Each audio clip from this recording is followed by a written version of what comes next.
people dying. Promise you will bring the world to its feet and move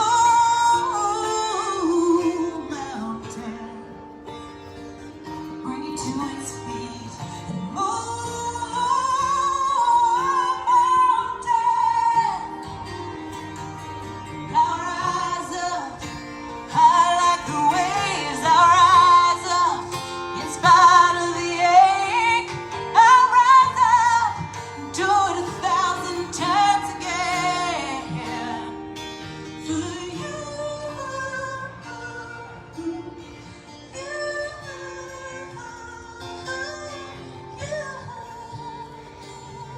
Hi, Wes. All we need is hope. Yes, and for that we have each other. Yeah, we have each other. We will rise, we will rise, we will rise.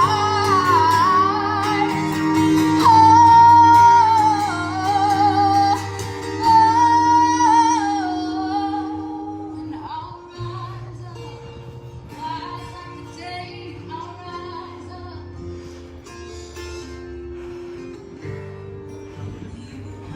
Mr. Hachi, we will rise. Yes, we will.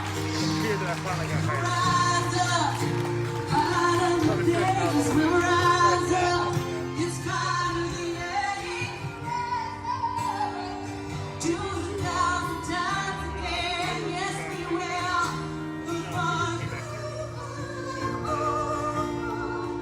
you. We're working on the final document.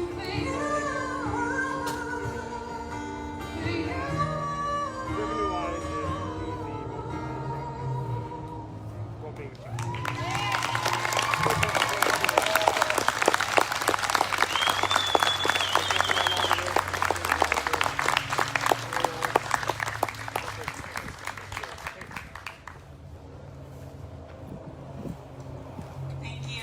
Thank you guys so much. That was beautiful. So before we proceed with our program here, I'll be calling on Willer Yellowbird to do a prayer for us.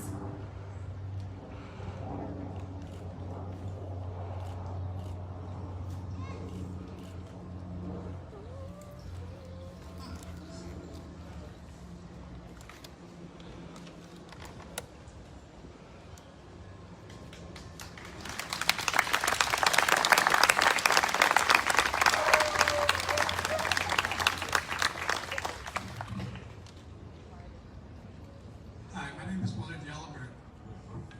My traditional name is Bear Shields. I'm a Rickarao Hidatsa from the Fort Berthold Reservation, and I'm one of the spiritual leaders in this area or from my reservation back home. And I was happy to be here to do the opening prayers.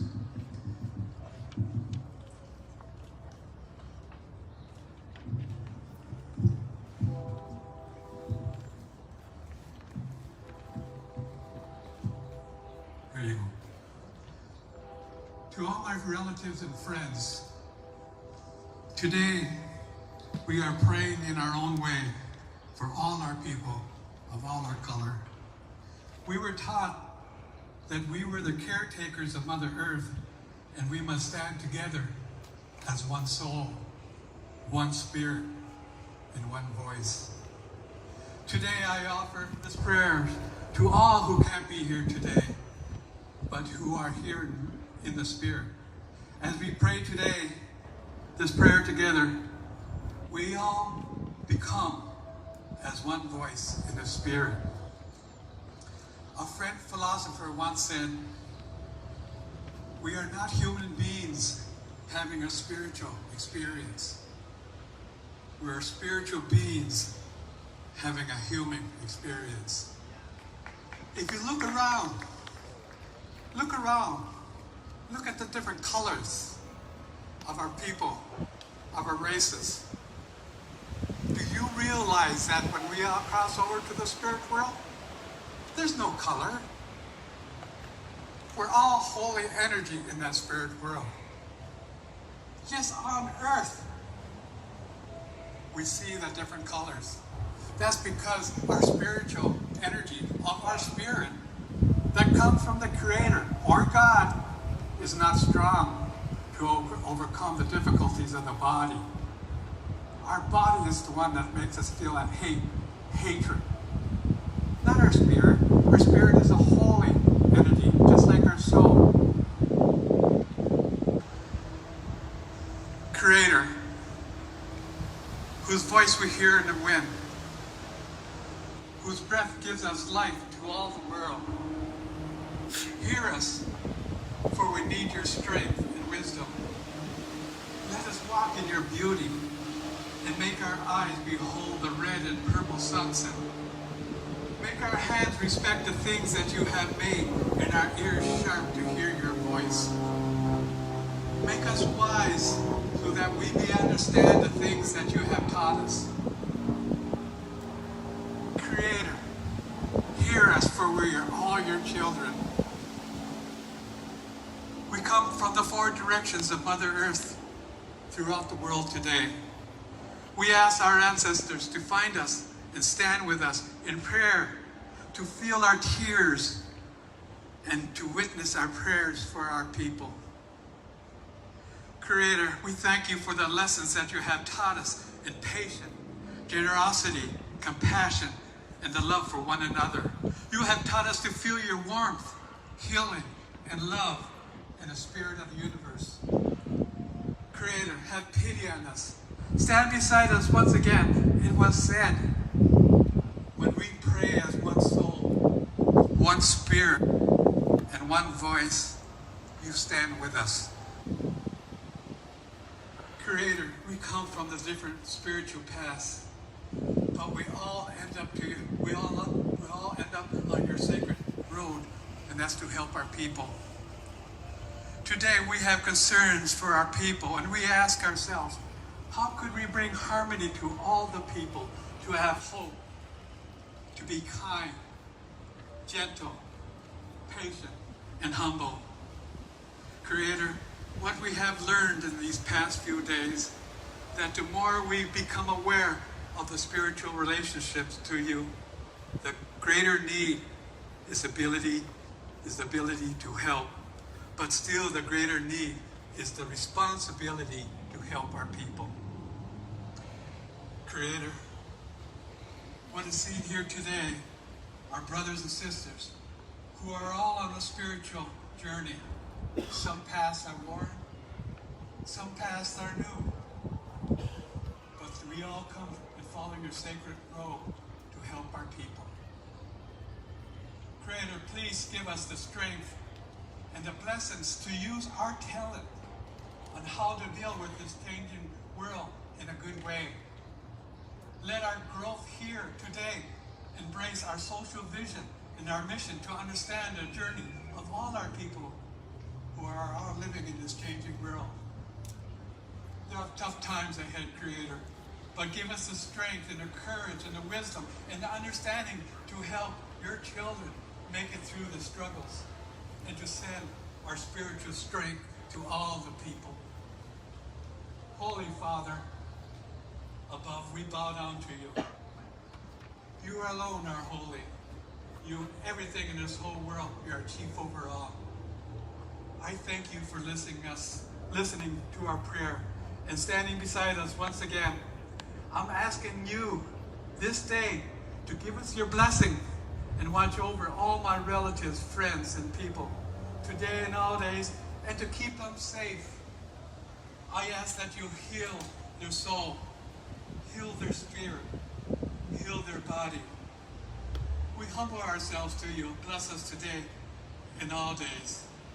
Today, to give us your spiritual strength so that when we leave here today, we will demonstrate our leadership and character to all people to show our spiritual strength at its finest. Amen. Aho.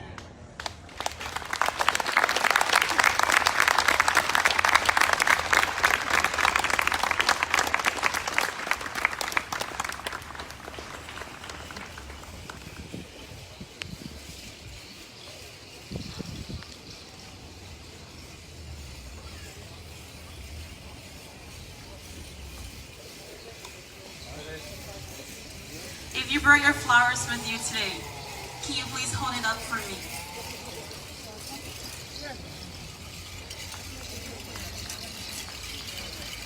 If you brought more than one flower, and you can share it with your neighbor.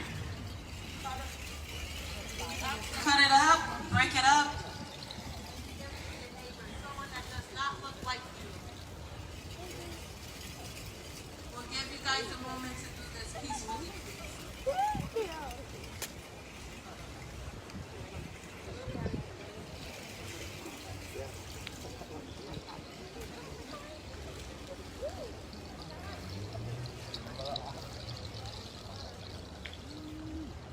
I would like a flower. I shared mine already.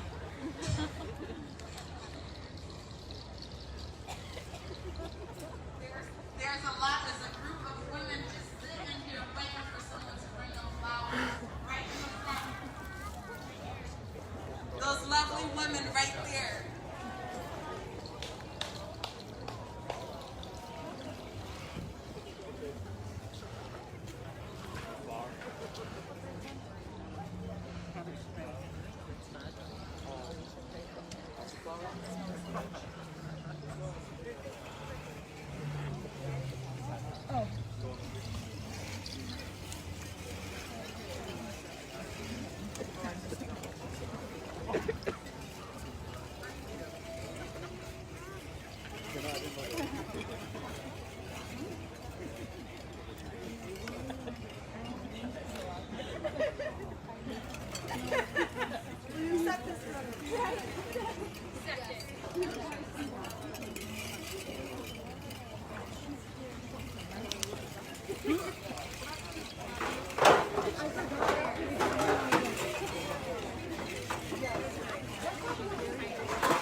As people still share the flowers with each and every one of us, I ask you to please raise up your flower.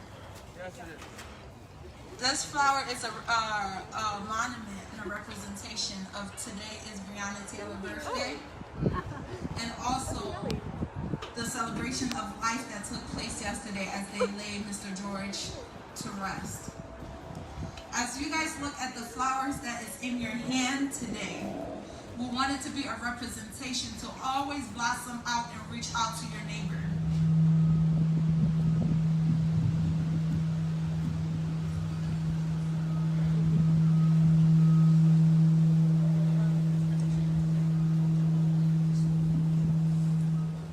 Okay.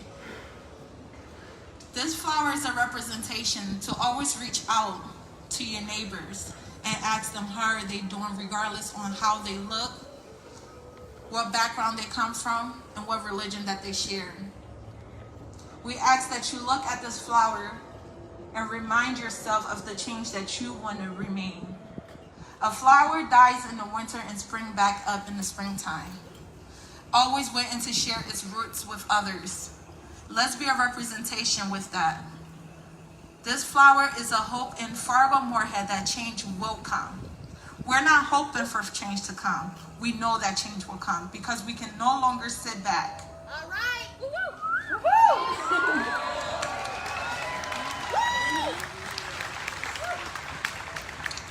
Remember this flower in your hand in this day as a representation of a milestone that we will do as a community to lead as an example for the nation that if we can overcome our racism that is in this community, anybody else can. Reach out to your neighbor, love on your neighbor, respect your neighbor, and above all, love them beyond any type of desire of your own. I want everybody to wish Breonna Taylor a happy birthday on 3. 1, 2, 3. Happy birthday, Breonna Taylor. Woo. Thank you guys so much for coming. And please remember to always remind yourself and hold yourself up to a higher standard to reach out and share love into the universe. Thank you guys.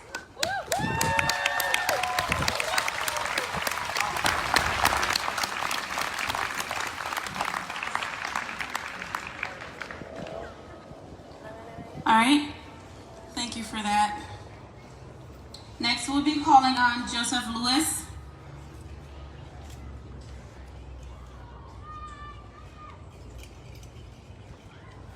Joseph is a student at MSUM.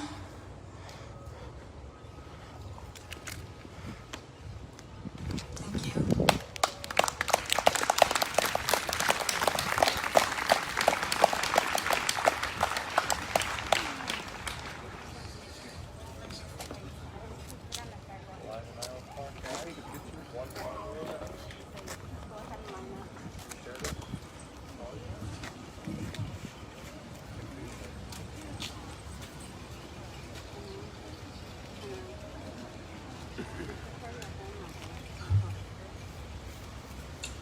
We have heard the saying, all cops are not bad.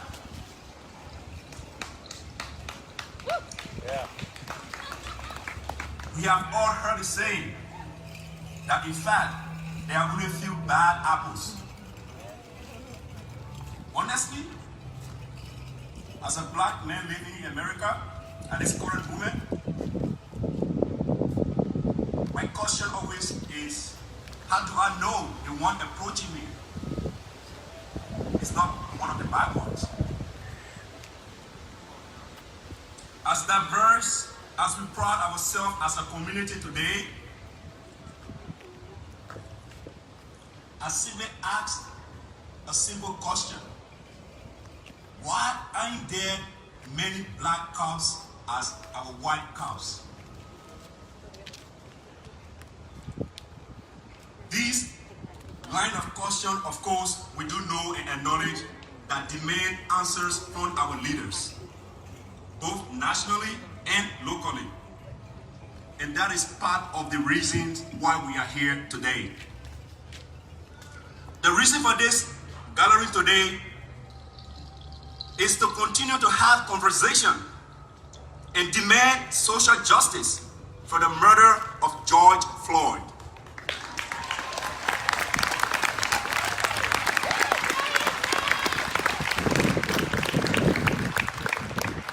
The reason we are here today is that the level of mistrust in leadership and law enforcement has gone too far. The reason we are here today is that this is an issue that affects all of us. Looking out at the crowd today and seeing the diversity of support proves that abuse of power and trust impact our lives collectively. The reason we are here today is to celebrate a victory. A victory because we have managed successfully to petition our local leaders to initiate a dialogue about this unfair system that has time without numbers, marginalized people who look like me.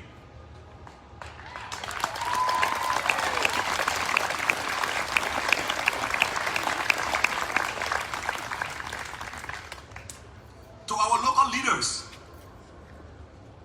we are pleased to have your attention. But it should be made clear here that we are not interested in your fancy suit, neither your political speeches.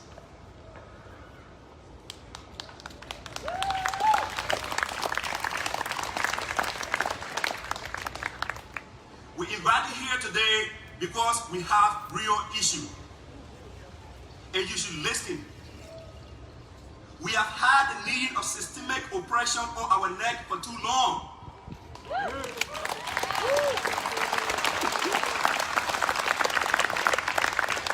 If you cannot feel our pain or stand in this with us, we do not want your pretense.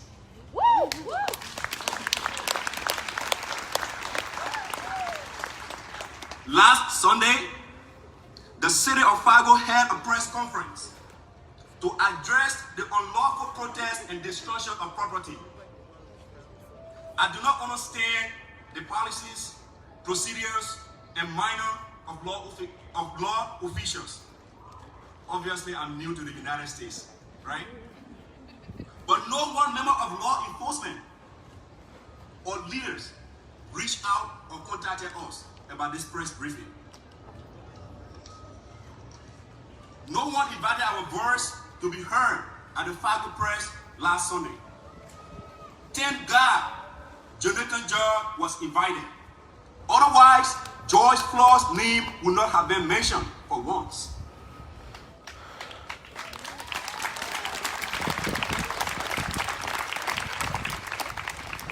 George Floyd died begging for his life and asking for his mama why 4 police officers murdered him. This was entirely lost during last Sunday's conference. Mayor George was the only member of the press conference there who mentioned why the protest even existed in Fargo or took place in Fargo. Why is that? Mr. Politician, if you are with us, Mr. Politician, are you with us? Because where I am from, if one member of society is hurt and feels unsafe, we sit and listen. We sympathize. We reach out. We don't remind them about our bad businesses. We don't remind them about our GDP, how bad and deplorable it is. Unfortunately, what do I know? This is the everyday reality I've seen in the United States. As a student here in our local community, I'm witnessing words taking on new meanings right before my eyes every day. Ambiguous words are being used to create a narrative and context. For many in today's world, difference means dangerous. We need to know our police department beyond empty words and Facebook photos. Yep.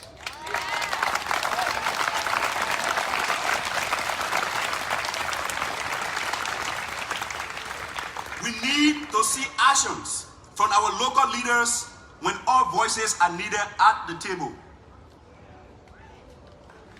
Mohead Mayor Jonathan Jew has said that this is going to be longer than 5 years project.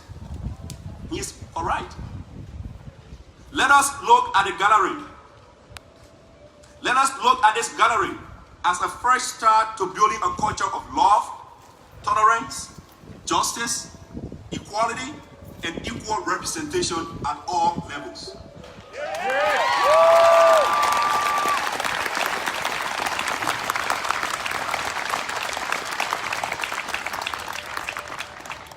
Martin Luther King said, "We must all learn to live together as brothers, or we will all perish together as fools."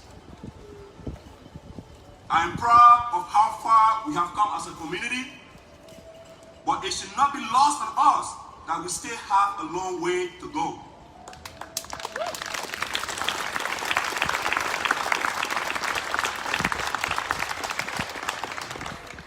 We are here today because of love.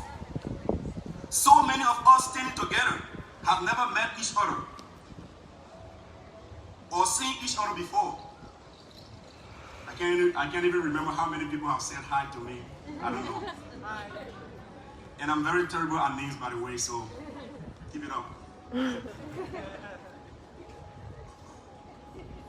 We are in the middle of a pandemic, and yet we choose to come out to promote love and peace. That's what defines us.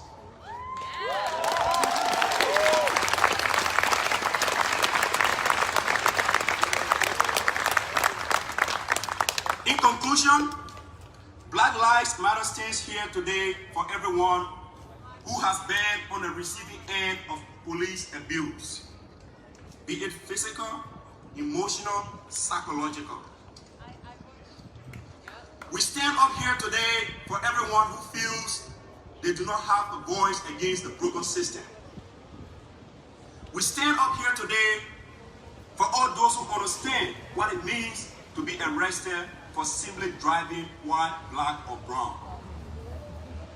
We stand up here today for every white person who has felt the abuse of the system.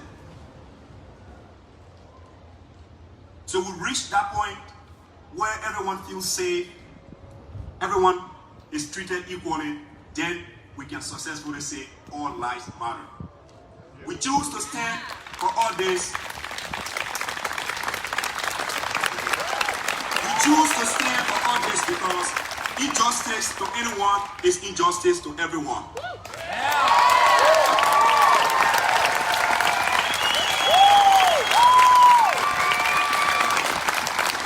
And just in case you nap or you did not, for the sake of my Liberian accent, understand anything I said, just take this quotation please from me. Know that the earth is but one country and we are all its citizens. Thank you.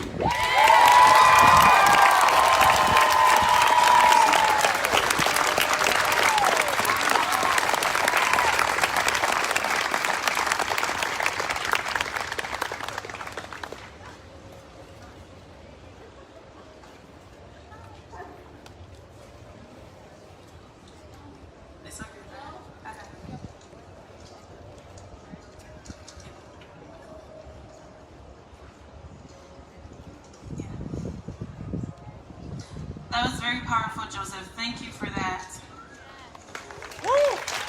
Can you all clap for him one more time?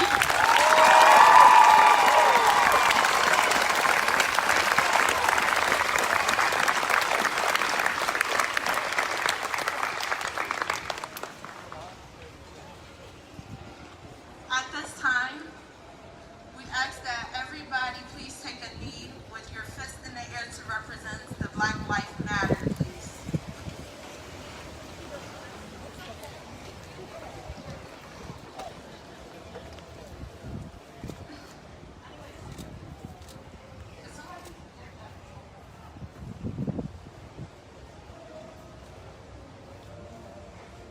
We'd love for somebody, a photographer, to come up and just capture this moment right here, please.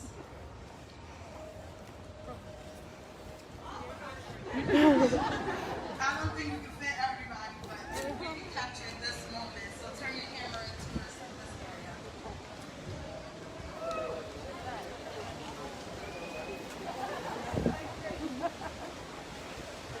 On the count of 3, we will give our moment of silence to Mr. George Floyd.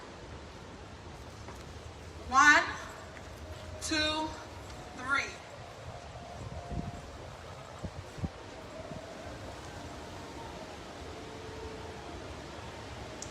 Black Lives Matter. Thank you guys so much.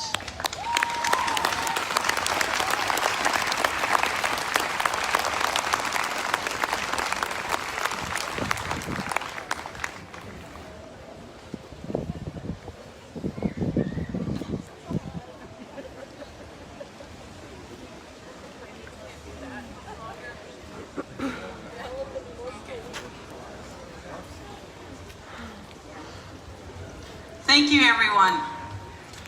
And now we'll be calling on Jamal. Please come introduce yourself. Jamal Abigas.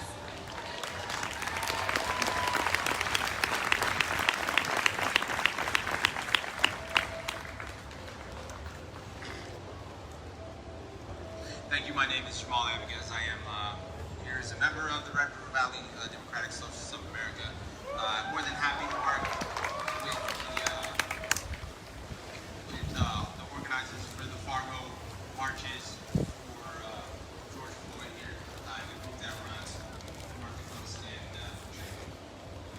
So here I am today, and I get the honor of reading the list of demands that was accepted by Mayors Mahoney, Judd, and Dardis. I'll just go ahead and begin here. We are here to hold our elected officials accountable for the demands that they have agreed to meet. We are here to ensure that all of our public servants fully meet their commitment to serving the community.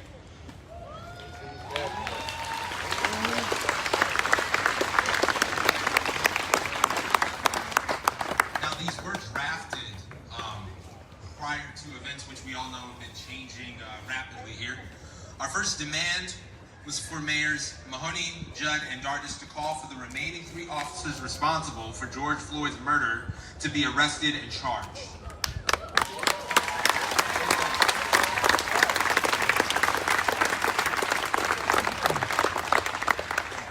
We've also called for the institution of police oversight boards to be liaising with the public, with no police on the boards, but we invite elected city commissioners to participate.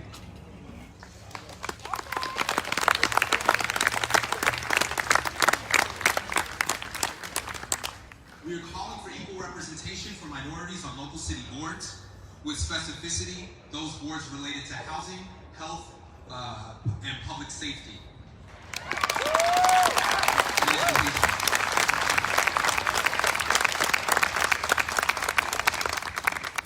We are calling for increased education prior to the hiring of new police officers. Specifically,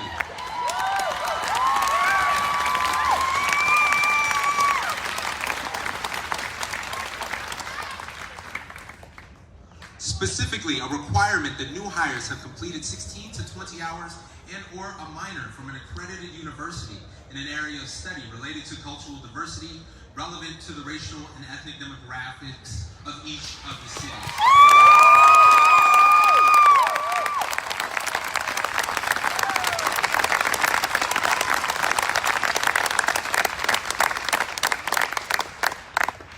We are calling for improved psychological testing of new police officers and of officers seeking promotions to scrutinize and remove racists from the police forces and to stop them from being rewarded with higher positions within those police forces.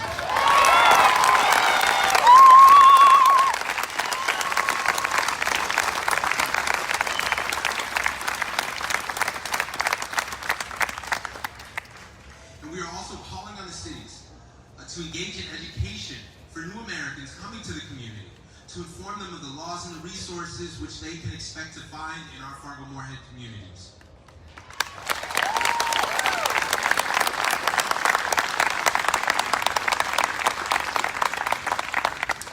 We also included demands of the police and their treatment of protesters. Thank you. Thank you. Immediately commit the police forces to using exclusively non-violent de-escalation tactics with protesters.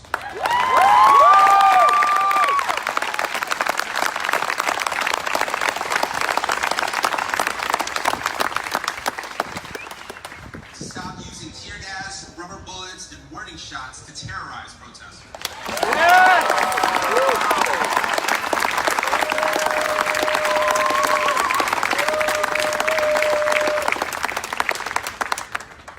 To use tactics which recognize and respect the right to non-violent protest, including releasing protesters with appropriate consequences for those who simply make being arrested a goal of their civil disobedience, in line with the non-violent ideologies of past movements for civil rights.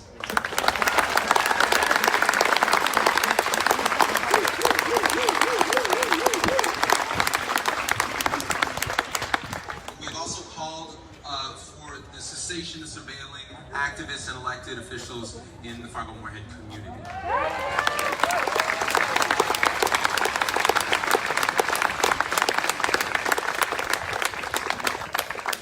These policy changes are only a first step to remediating hundreds of years of systematic injustice as a matter of public policy. The people must and will work together to keep their officials on track to meet these goals. This list represents a working list of demands and is representative of the beginning of a solid working relationship with our elected officials, and we thank them for it.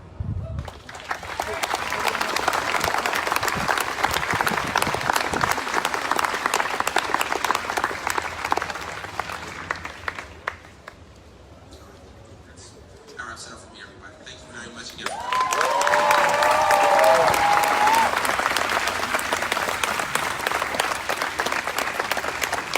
Thank you so much, Jamal. Okay, and one of our organizers will be up here to speak, and this organizer, actually, she's running for city commissioner, in Fargo, North Dakota. I'm going to welcome up Rochelle Award.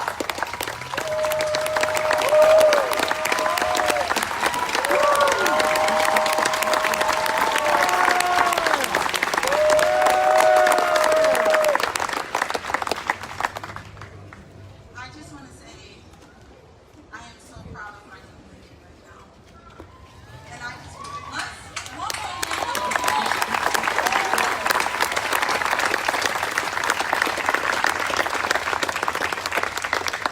there are so many people doubting us, but look around. We have taken not just a little step, this is a giant step. One more, like we gotta.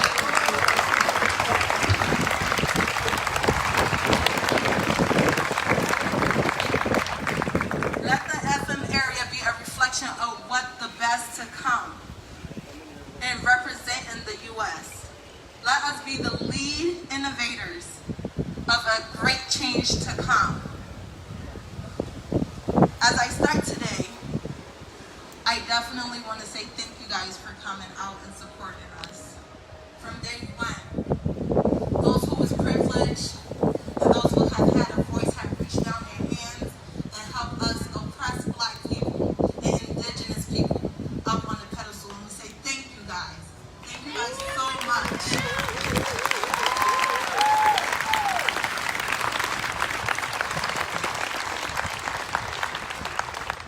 Although this is a great success for our Black community, this is also a great success for our white community because we're one step closer to teaching our kids that we do not see color, but we see a unity in community.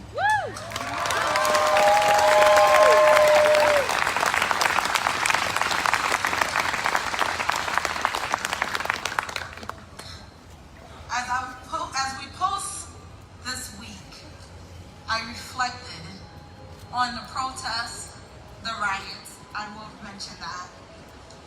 And the protest then turned into a celebration today.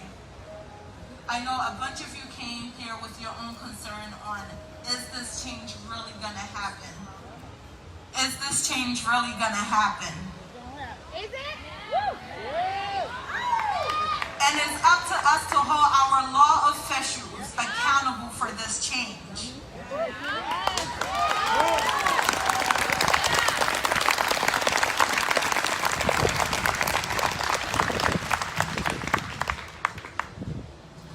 And it's also up to us to change our mindset. Change can only be implemented if we start looking forward to that change. Yeah. We no longer can sit there and say, well, last time this happened, no change came. Last time we was not united like this, so no change came.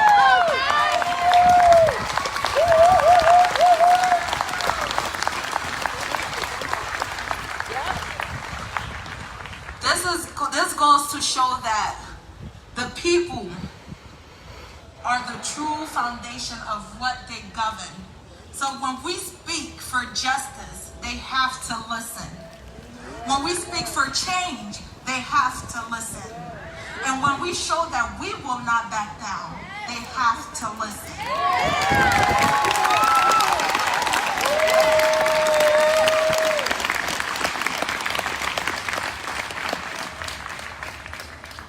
Like I said, it is about time we show and we make our law officials and decision makers accountable for each and every action moving forward. We will not be silenced, nor will we sit there in the eyes of injustice. And Fargo have shown that. It is also up to us not to just hold the law official accountable, but businesses. We have now monitored these large businesses such as the group homes, Bethany, Eventide, and so many others. Also, Stanford, Essential, and so many others, and other group homes and other factory jobs, and they have not spoken out. And in our eyes, in 2020, A silent voice is a voice that is okay with the injustice that is going on.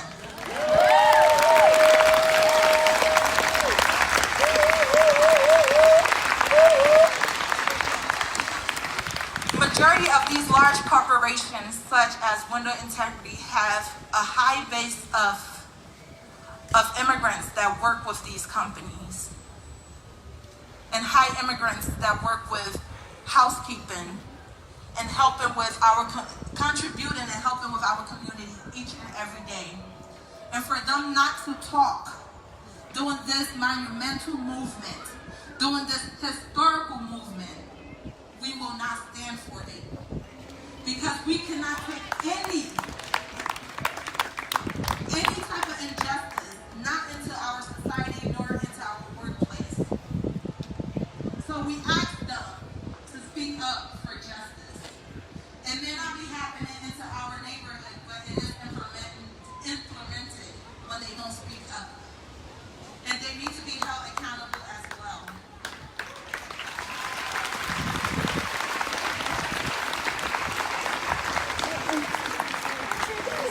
Let your voice be heard at the workplace when you see your black co-workers is treated unfairly. When they have worked years at a company and then someone comes and brings in a white man and they have to train that white man and get the position, and ultimately they will be the one to get the position that they work so hard for. We ask that you guys please speak up.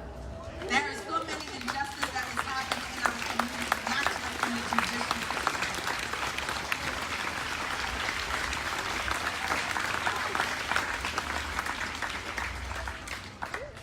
This fight do not end when we leave the park, nor does it end when we enter your house. Racism don't go away just because we have brought it off into the table and up front. This is a collective effort that each and every day we have to wake up and put in our mental mind that today I will be the change that I want to reflect. Today I will be the change that I do not want my population every single day. When we sat down with our elected official with the list of demands, and when we came back to the public and said this was a celebration, we got a lot of pushback, like I mentioned earlier. And I understood what the pushback was. But let me make this perfectly clear to every single one of you. When we did the protest, it was to get on the table to speak with these people. And we are at this table today.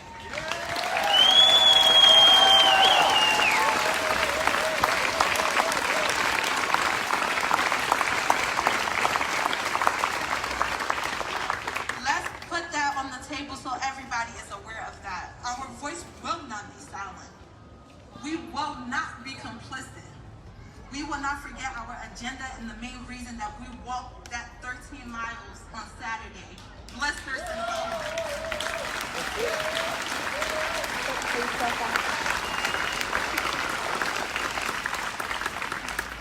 But we will work as a unity group with our elected officials because we want positive change. And we want to be the community that models equality and not division. And sitting with these fine people today and hearing their background stories made that happen today. And we will celebrate today and every other day until the goal is met, until you in your community see the physical change and not just talking about it. I want you guys to give yourself a hand of applause one more time because goddamn, we are here. How long is it to go?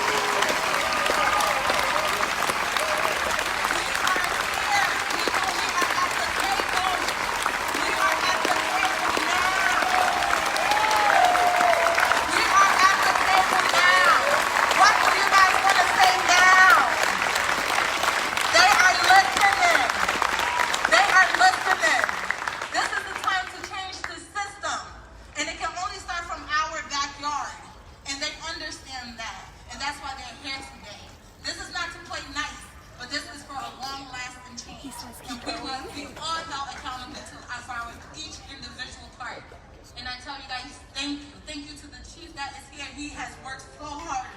And I want to acknowledge him.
Thank you. What's his name? George Floyd. What's his name? George Floyd! George Floyd!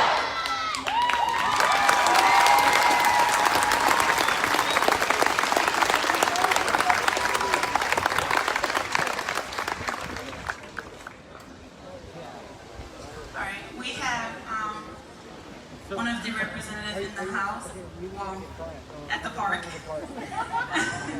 At the park today. I'm going to welcome Madam Ruth Buffalo.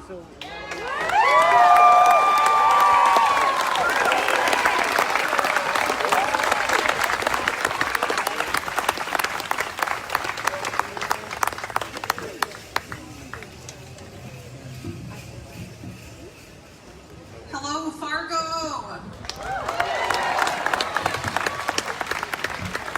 Nidoshati Nakwaga O. Madashi Mia Adashets. Mabe Sigids, Ma Sigidas Nakwaga O. Hello, good people. My name is Ruth Buffalo. I carry my late grandmother Ruth's Hidatsa name. Woman appears. It's an honor to be here with you today, and I'll keep my comments brief because I want to share the mic with these wonderful women behind me who are pushing so hard for the change that we all deserve. Let's give them a round of applause, please. I will say this, it's a good reminder that in the midst of tragedy, we are in a pandemic. We are in a pandemic, and we know that certain populations are more susceptible to dying from the pandemic, and we have lost so many good people as a result of this pandemic. So I also want to acknowledge the mourners at this time.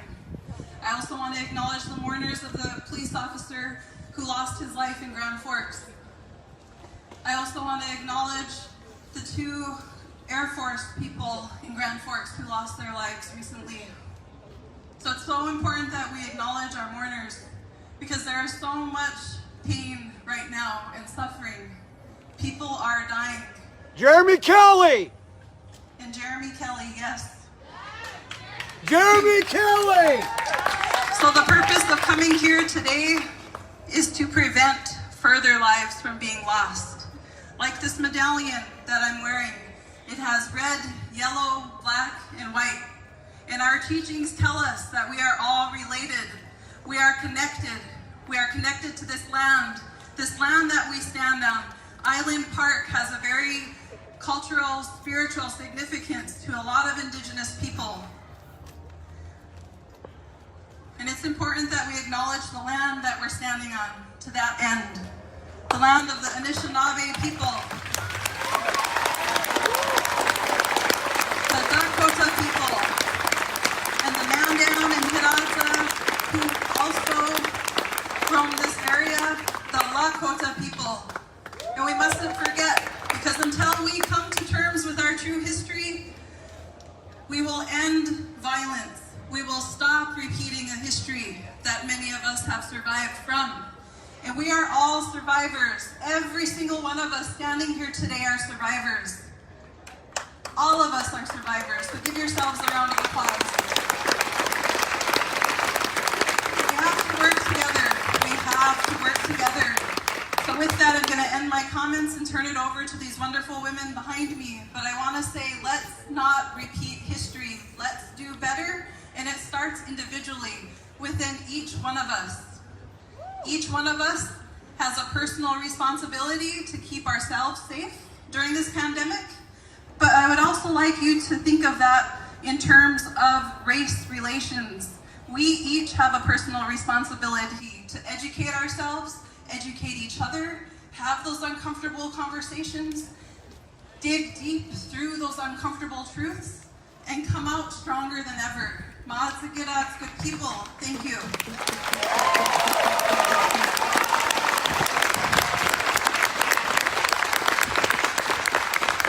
Bonjour, everybody.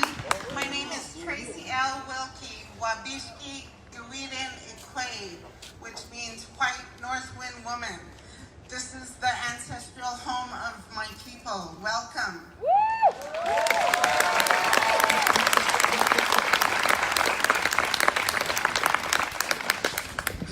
I'm also a candidate House of Representatives. July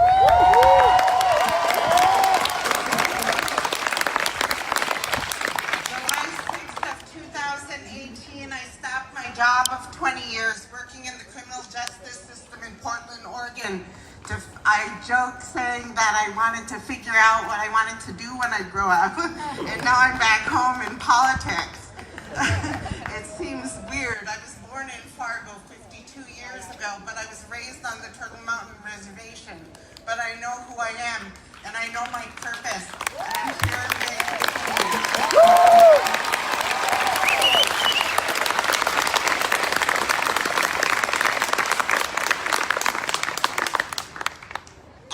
Sister said, we must work together.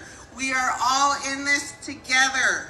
We must work together because we can't continue on the way things were within the criminal justice system and the rape of our Mother Earth and our women and man camps and all of that. We can't have that because when we know better, we do better. Yes.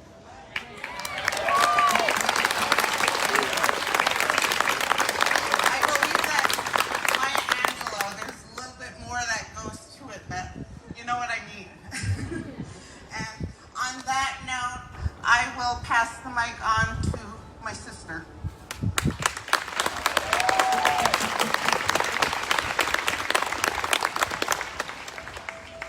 Hello, my name is Heather Keeler. I sit on the Human Rights Commission for Moorhead, and I'm also a candidate for the Minnesota House 4A.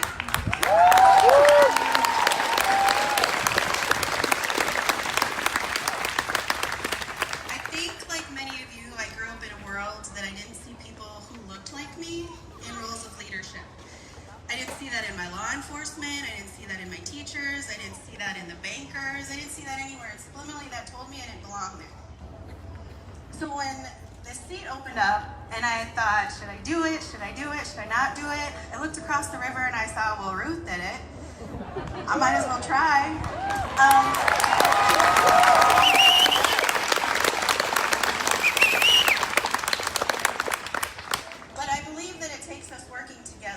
We have to collaborate to make a change, and we have to truly understand our community.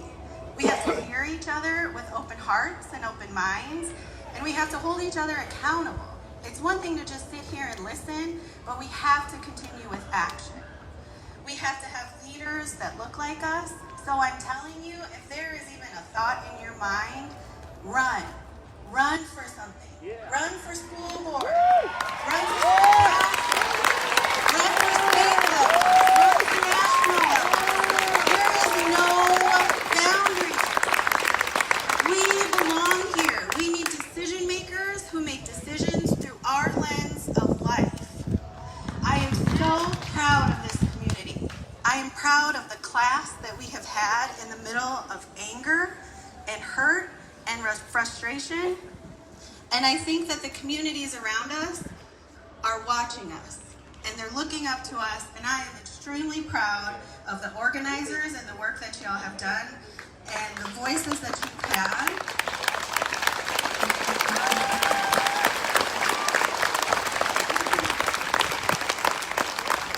These changes will impact our next generations.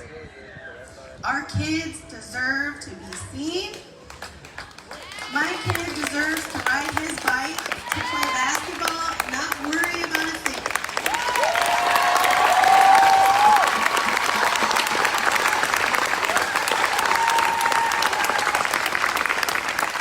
So I thank you all. Get involved, ask the tough questions, and hold each other accountable in a space of love and compassion, and we will make a huge difference together.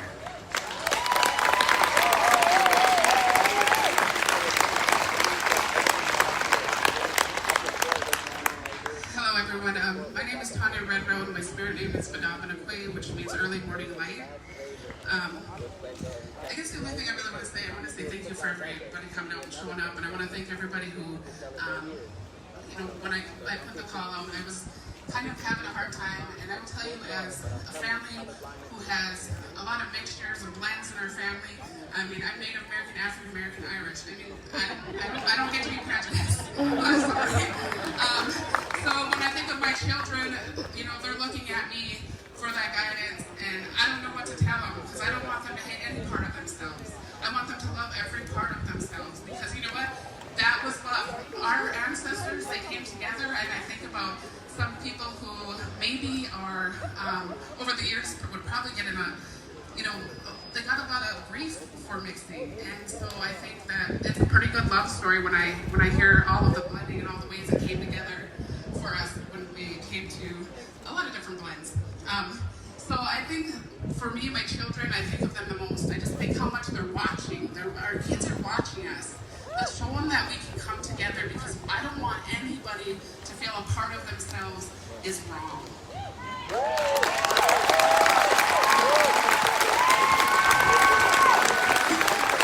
That's what it is.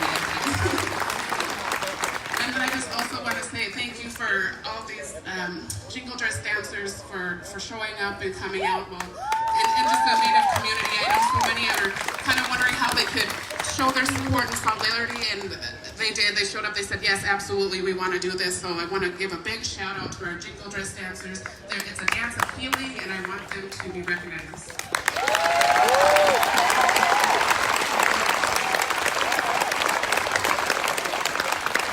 And with that, I would just say, Black Lives Matter.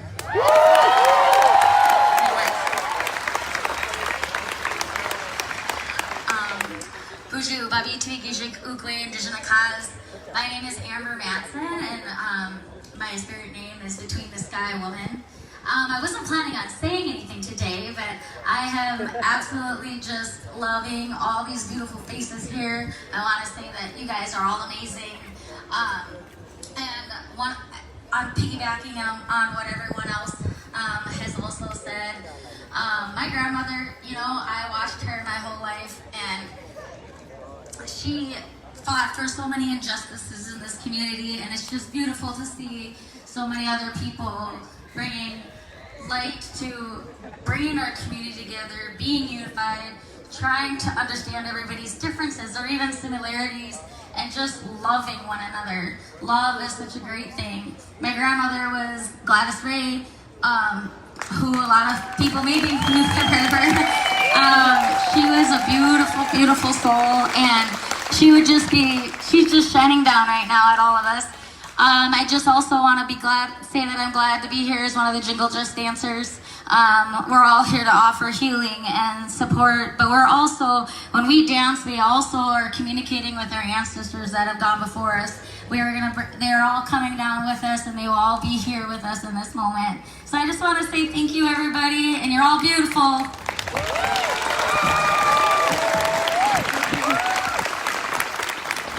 Blessed are the peacemakers. Matsigidas.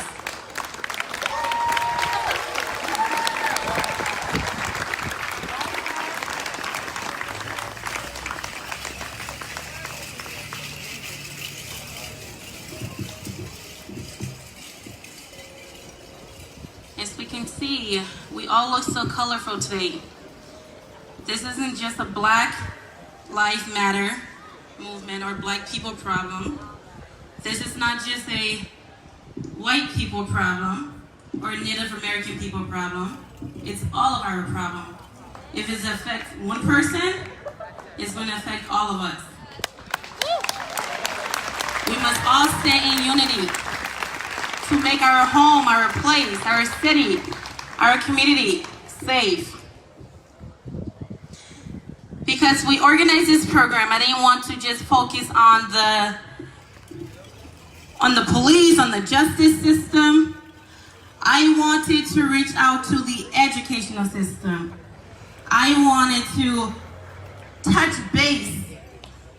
I'm a student. I've been in elementary, middle school, high school, college, and I've been through it. And I couldn't sit knowing that I have nieces, nephews, brothers and sisters. I wanted to reach out to someone that would speak and give a testimony of how it's like working with minority, black people, different people. And I was able to reach out to the great Sarah Madani. She's the 2020 Teacher of the Year. If we can just welcome her together.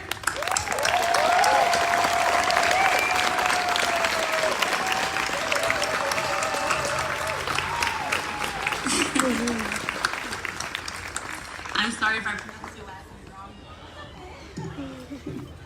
Thank you so much for being here. I really appreciate it. How are you?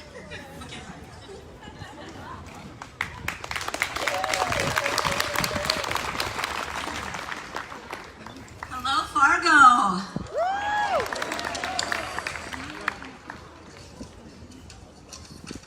These might be the most important words I ever say.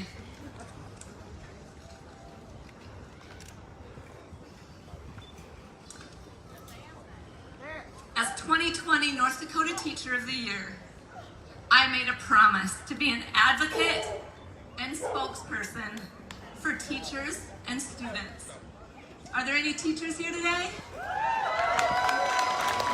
Are there some students here today? I'm here today at the Black Lives Matter protest, celebration, because it is my responsibility to use my voice for our black and brown students.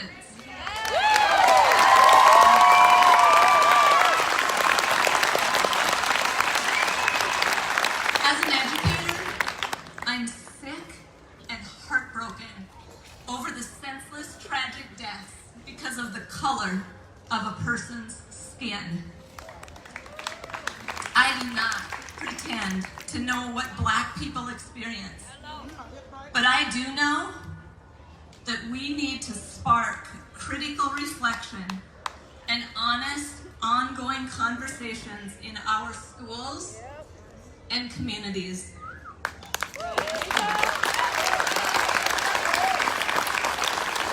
With our increasingly diverse population in North Dakota, we need to continue to work tirelessly to foster inclusion and awareness, to help prepare our North Dakota students to thrive in a diverse world and embrace those different from themselves.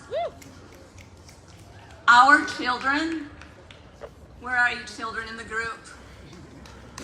Our children are watching us. They need us.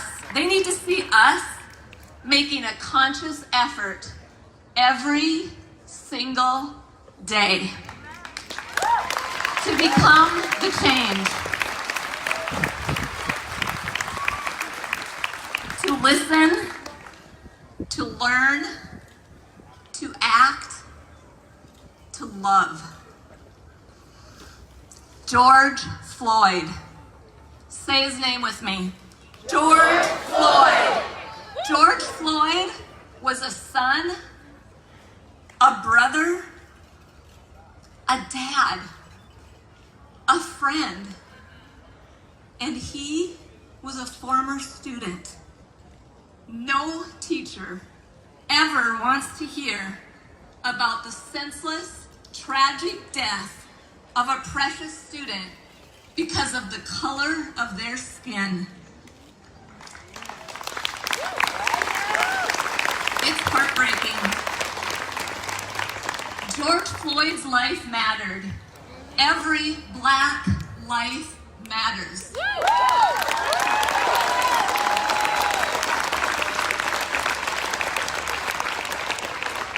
The responsibility for closing the cultural gap in our country lies in the hands of all of us. Schools, parents, young people, and community members. I have an amazing opportunity of teaching at a school rich with students of diversity. I will never forget a day a few years ago. I was reading a book to students that had a black person as the central character, and we know those books are few and far between. As I was reading, a student's eyes lit up with joy. He looked at me with great excitement and said, "Mrs. M, that boy looks just like me. Unfortunately, there aren't as many children's books that feature Black characters as there should be. We need to be intentional about filling our libraries with diverse children's books so our Black and brown students can see themselves on the pages.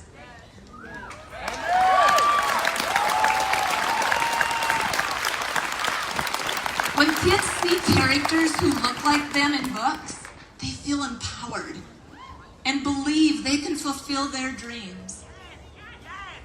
Every student walks into the classroom with a dream.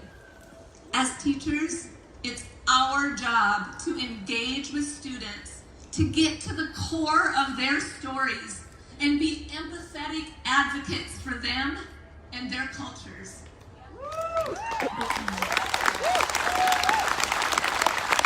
We need to use our voices to amplify and uplift students who have been sidelined because of their color. We need to be celebrating and embracing diversity. This time in America has been scary, uncomfortable, heartbreaking, raw. This is a moment that we need to be relentless in order to move forward and make changes. We need to be accountable and we need to commit. There is so much work to be done in this big, beautiful world of ours. Posting on social media is a start. Wearing Black Lives Matter shirts is a start. Educating ourselves is a start. Peaceful protesting is a start. Having tough conversations with families and friends is a start. Fighting for social justice for students of color is a start.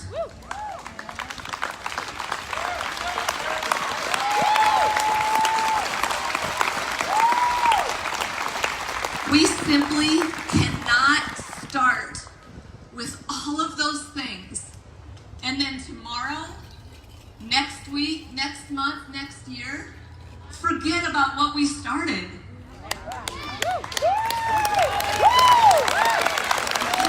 We must remain vigilant in our actions for systemic change. We must work together to ensure our North Dakota schools are built on social and racial justice. We must make sure they're built on social and racial justice, love, joy, and anti-racism.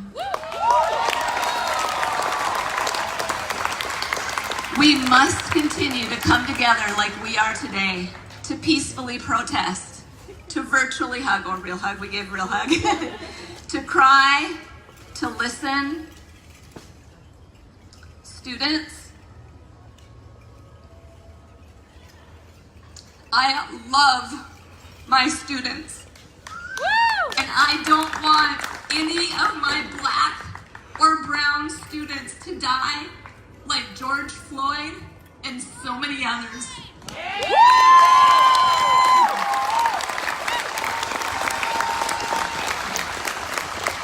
I don't want them to die because of the color of their skin.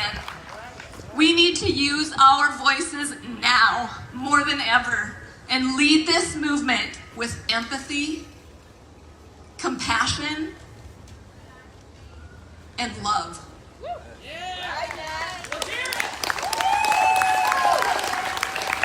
Because Black lives matter. Say it with me. Black lives matter. Thank you.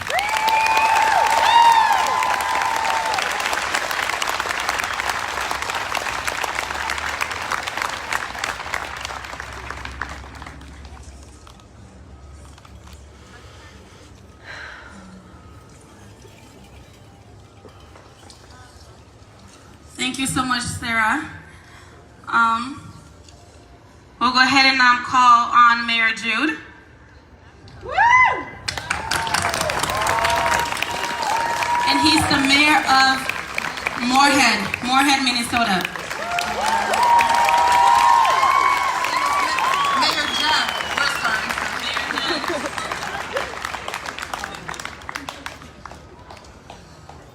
Good afternoon, everybody. Before I speak, I will just say again, my name is Jonathan Judd, mayor of the great city of Moorhead.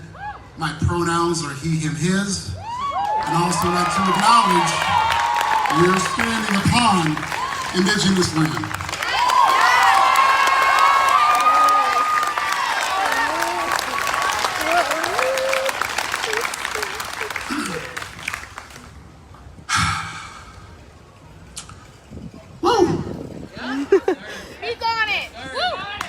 Well, for most of y'all heard me take that pause last Sunday morning because I wasn't sure how it was going to come out, but I knew it had to be said. So, briefly, this is part 2 of what I stated or began to talk about on Sunday morning. So, what does allyship look like? I want to follow up on Sister Sarah because she really segued into what I thought needed to be talked about. Now, what does allyship look like when we have and we know and we've been talking about for so many years the issues within our communities of color and the disparities in the treatment by those institutions within those communities? We all know it. We've all been talking about it. And now it's time for action.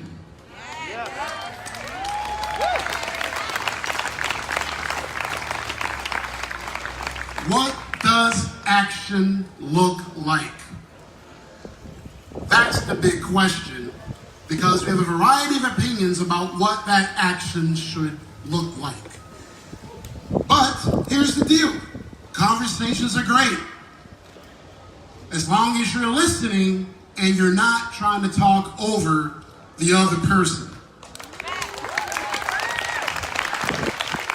An acknowledgement of other people who don't look like you and their realities is the first start. Listening with humility. Being able to listen and instead of making an excuse for why that person feels that way, maybe acknowledge the fact that they might know what they're talking about. All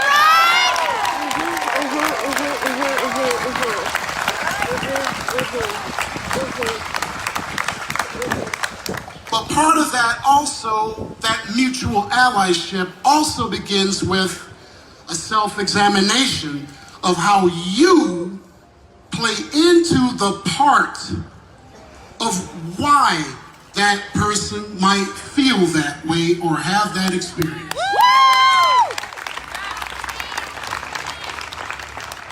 Now, media, I know you're recording me, so make sure you include this with it.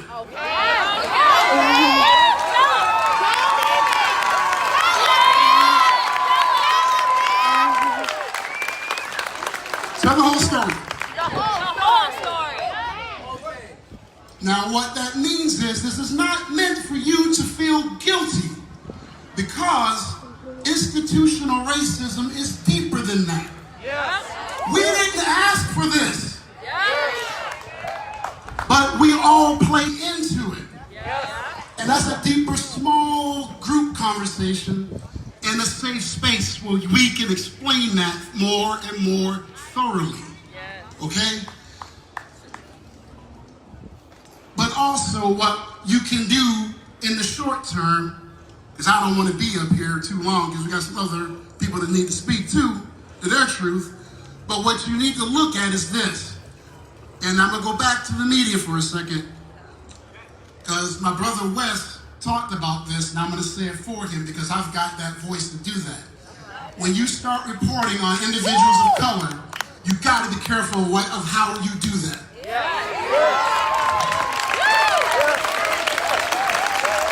There are good, well-intentioned people in this community that easily may get inflamed by how you spin a story and the pictures you put in that paper.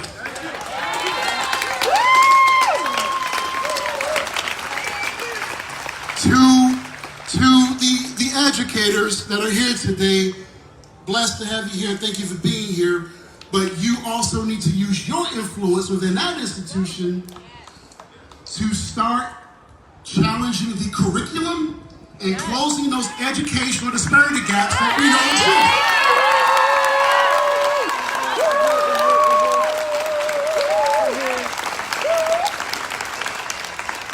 exist. To the leaders and the mayors, the positive thing I got out of that meeting is now we're going to be held accountable for the policies that we create.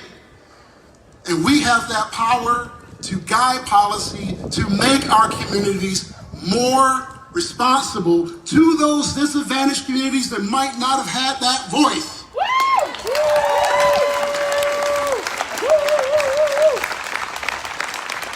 And I accept that challenge. But for all of you, I cannot do it alone.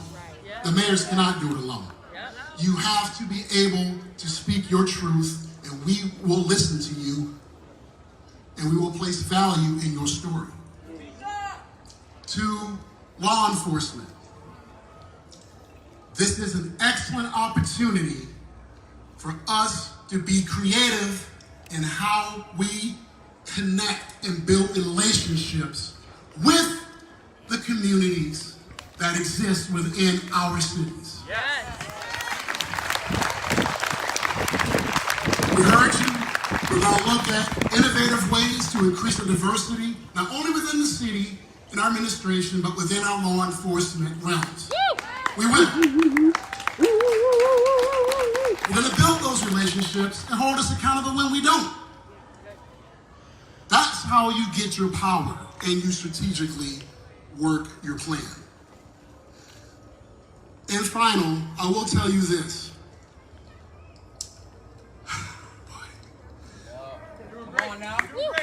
In the upper Midwest, because my wife's from the upper Midwest, we have a hard time communicating. Okay?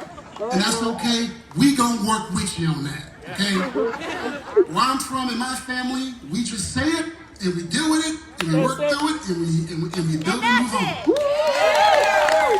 We cannot let these conversations take place with this passive aggressiveness. That has got to stop.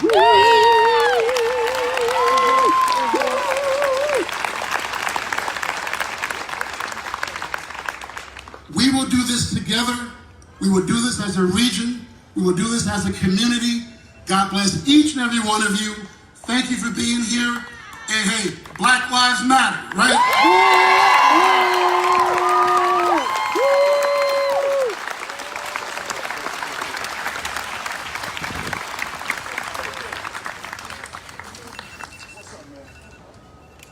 Thank you very much, Mayor. And now we'll call on Mayor Mahoney. Please welcome him. He's the mayor of Fargo.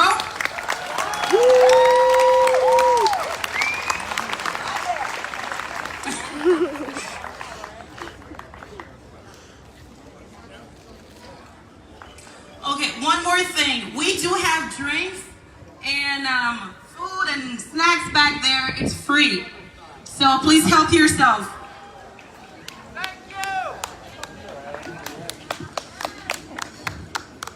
It's always hard to speak up for preacher when Mayor Judd talks. She's got it. I want Angelina, Anaway, I want Rebecca, and Wes here. I'm from Rachel, sorry. I got to be nervous. You know, a week ago we had some things we wanted to get out and express and talk about. And when we talk about where are the leaders, where are the people that you want to hear the voice from? Where are the people that can help us solve this problem, of getting dialogue going, of getting people talking. I'm so tired of virtual reality, I just want to have people talk to me. Aren't you tired of emails and texts and Facebook? Let's get together and talk. Let's have conversations. So when these 4 leaders sat in a room with me for 3 hours and talked, I finally got something. I finally got some reality of what is going on in our community. What are we missing? What are we supposed to see? The demands aren't hard when you look at them. The demands are asking for things that we all would want. What we especially want is we want a voice. Let's have a voice in our community.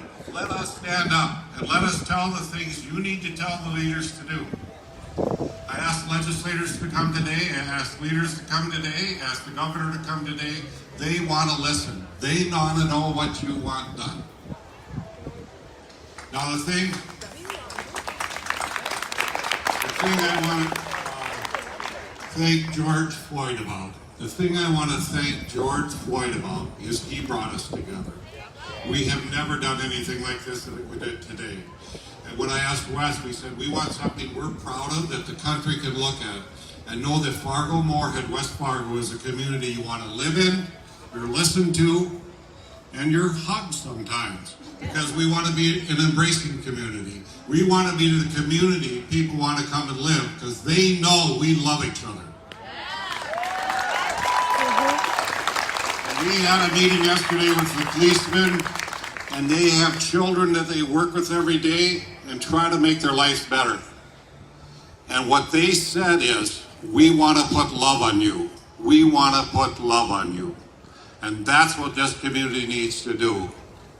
I agree with the arguments about the press. Why are we stirring up things? Why are we making people look worse? Let's make people work better. Let's get the good stories in our town. Let's embrace our good leaders. Ruth Buffalo came to me 2 years back and said, I'm going to be a leader. I said, well, good. Doggone it, she did. She ran for representative and she won. You can do it. You can make it, and you can make a difference. So the one thing the 4 of us agreed with the mayors, with everybody, is this doesn't stop here. We are going to continue to work all through the summer, all through the fall. Because I feel like I'm in a desert and I kept looking for a glass of water because there was nobody coming to us and wanting to participate. Now we got people that want to participate. Now we got people that want to work with us. And we embrace that. All the mayors do. What a perfect time. We're picking a new police chief. We're going to ask for input. Help us pick a new police chief.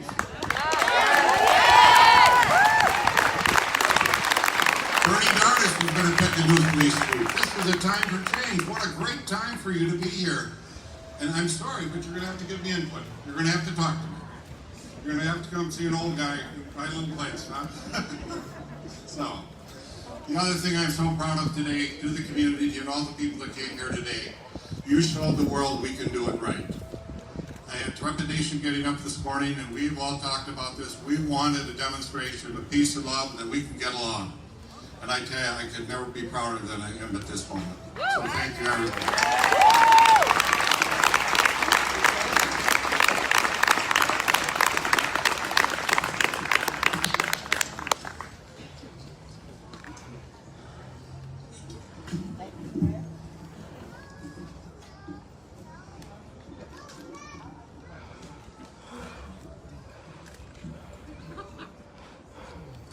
Thank you, Mayor Mahoney. Up next, we'll be calling Mayor Dardis, and he's the mayor of West Fargo.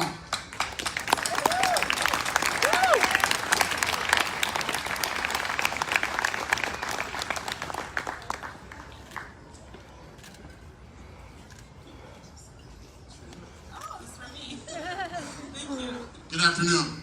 Thank you, everyone, for being here. We're so pleased to see all of you. I hope in the future, when we have a gathering like this again, I can welcome you to West Fargo rather than Fargo. If you haven't figured out yet, Mayor Mahoney and I, and Mayor Judd here, my bodyguard, we have a thing going where we're always teasing one another. This past week, we had a meeting with these great leaders that are here, Wes back here. And at one point in time, I caught a lot of help from this lady and this gentleman. A lot of help. I was embarrassed, and I was humbled, because they were right and I was wrong.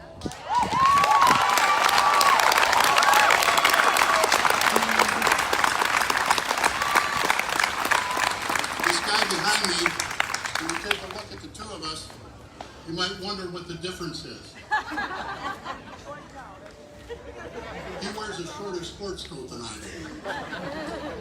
But the reality of it is, his love for his community, his love for the people that look like him, my love for the people that look like me, and the people in our communities that are Moorhead residents or Fargo residents and West Fargo residents, we're all one. And we have to figure that part out. Our values, my values, Rachel's values, Wes's values, Jonathan's values, our values have to condemn racism. We have to. That's got to be in our inner soul.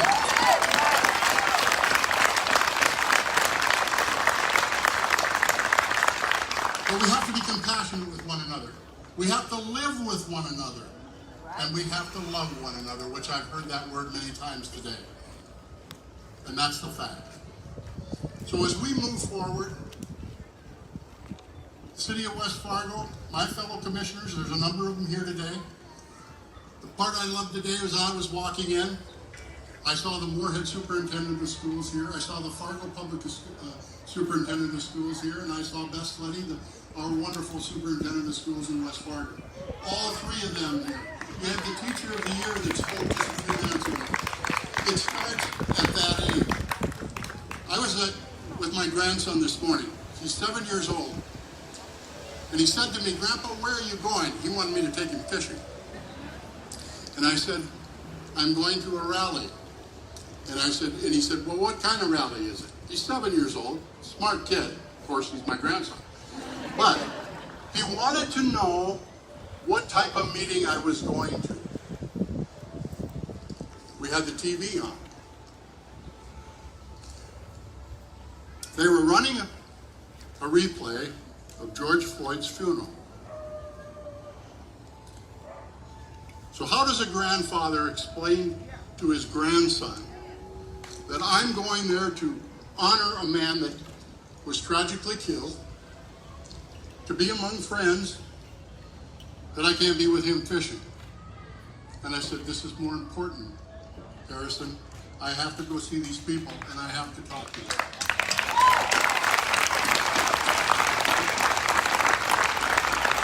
So again, the lesson of this week for me has been, I need to listen better.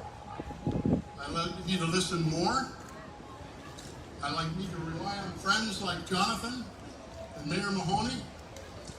And together, West Fargo will be an equal partner.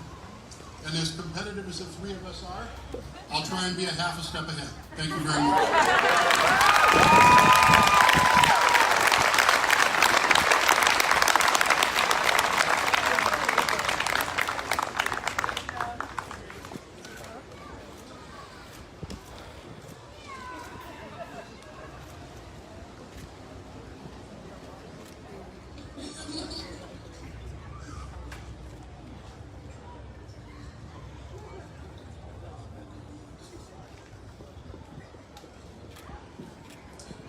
Thank you, Mayor Dardis. And now one of our very own, as one of the organizers, we're going to welcome Wes.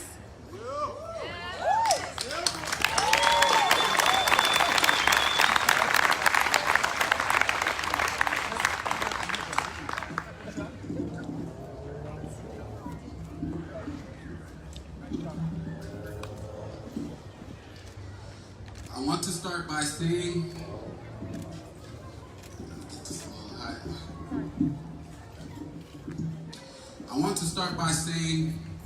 long live George Floyd. Thank you.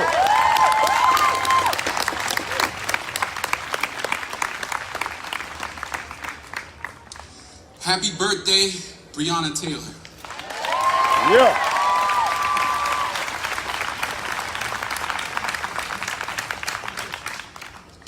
and justice for Ahmaud Arbery.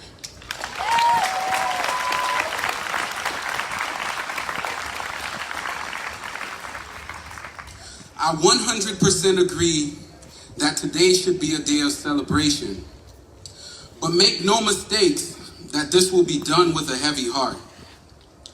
The weight of America can no longer continue to crush black people as seen with George Floyd or even Eric Garner.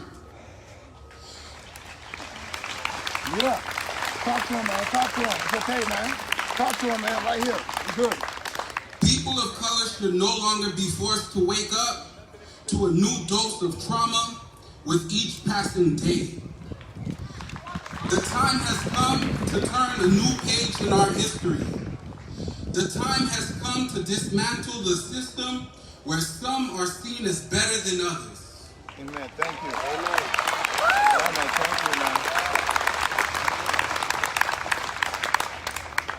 I have a firm belief that in this life, when you achieve new heights, it either becomes your ceiling or it becomes your floor.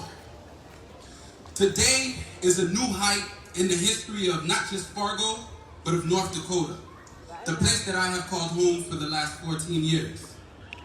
So my question is, will today be North Dakota's ceiling, or will today be North Dakota's floor? Thank you. Will we seek change, or will we seek comfort? Will we seek justice, or will we all be complicit to the injustice that has plagued the black community, and will it continue? There has always been something special about this city. Small town Fargo that's never afraid of the big stage or the bright lights. Believe me when I tell you the world is watching. Believe me when I tell you that our youth is watching. What kind of message are we sending? The time to be intentional is now. On May 30th, a man most likely watching the protest online decided he would get in his car and that he would head towards the protest. That man would drive around the police barricade meant to protect the protesters. A brave young man stood in front of the car and tried to stop him.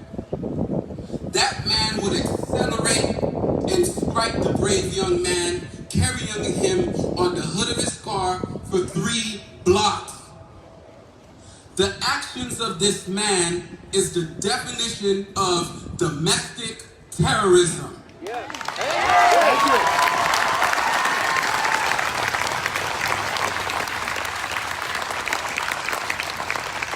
And this is not a part of my speech, but I gotta stop and say it. We have to call it what it is. Thank you. Thank you. We have to call it what it is. When white men terrorize, whether it's people of color, and a lot of times other white folks are caught in the line of fire as well, that's domestic terrorism. And they never call it that, but it needs to be given a name. We're not terrorized by people overseas as much as we are terrorized by white men at home.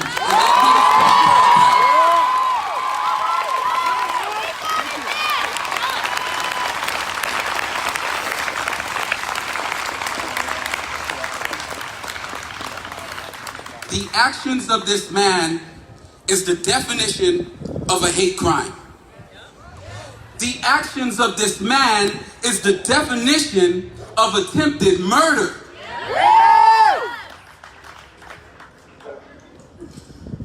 That man's name is Michael Griffin. He's a Fargo resident. That man was not charged with any of those crimes. I want y'all to know that I'm going to make it my personal fight to see that those charges are upgraded.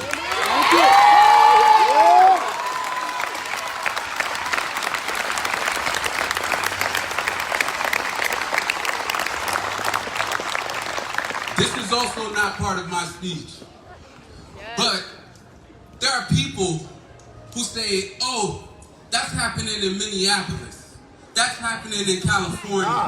That's happening in New York. That's happening in Texas. Let me burst your bubble really quick. Thank you. Thank you. Talk to him, brother. That man could have bailed out already. I'm sure he did. He's having a beer right now. After trying to take somebody's life. And so a black man has to pick up the baton and go and do the job of others who should be doing their job to seek justice for a man who looks like me again. Thank you.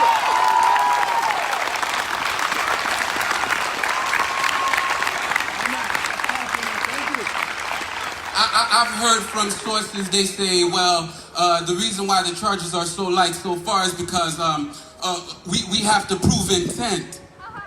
You gotta be kidding me, man. The man drove past a police barricade, accelerated, struck a protester, kept him on the hood for 3 blocks, witnessed by police, and we still trying to prove intent. What do you need? All right, back to mine. Okay, that's all right. You good, man. Yeah. Good job.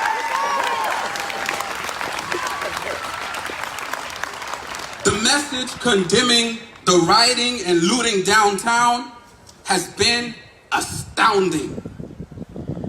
The silence in regards to Michael Griffin's actions has been resounding. I sat in a room and I asked, how many of y'all spoke about the riots downtown? A lot of them did. There was a whole press conference. Then I asked, raise your hand. And there was 20 plus people in the room, many elected officials, most of them were, all positions of power. How many of you released a statement or said a damn thing about what Michael Griffin did, which occurred before the riot?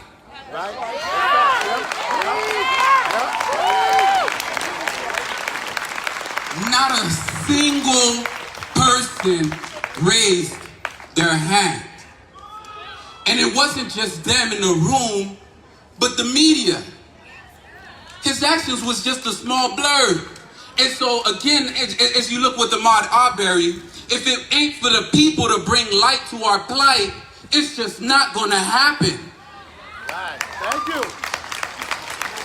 So again, I ask, what message are we sending as a community? Our local media forums have been a safe haven for people of hate. Their inaction in regards to hate speech that floods the comment sections have gone unchecked for far too long.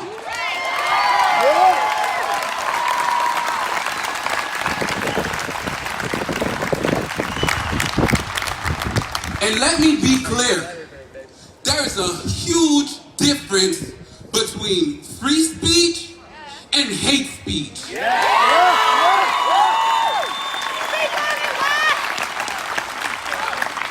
So, y'all cannot hide behind those walls any longer. I've made a cordial invitation to sit down with you guys and figure it out. And if that does not happen, I will work with the Chief Police Todd and our organizers and the people in the community, and we're going to show up to Fargo Forum, Valley News 9. We're going to show up to your doorstep. And you're going to pull your own cameras out, and you're going to report it live, because we're not taking that anymore. It's unreasonable for people of color in this community to go on these pages and see 300-400 comments that are just despicable. It's not okay. It's not just on us to seek change in the community. As Michelle mentioned, it's up to the businesses. So it's not just the media, it's up to the businesses as well. We're going to be ready and willing to show up to your doorstep. And I made that clear. For anyone who's thinking that we cowered down and we turned our protest into something that's different, this, that, and the third, I let the mayors and everyone in that room know that if we don't get the change that we seek, we will be right back on these streets.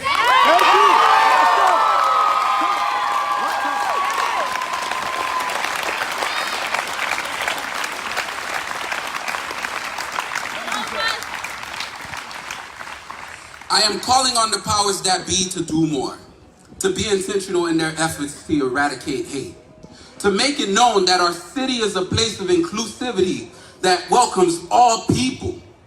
The world is watching. How will you be viewed? The time for change is now. We need to be intentional in our efforts, to not only seek justice, but to seek equality, to not only seek equality, but to seek unity, to not only seek unity, but to seek change. This effort will fail without the buy-in of the community. There are people that would love to see us fail. My hope is that there are an overwhelming amount of people who would love to see us succeed.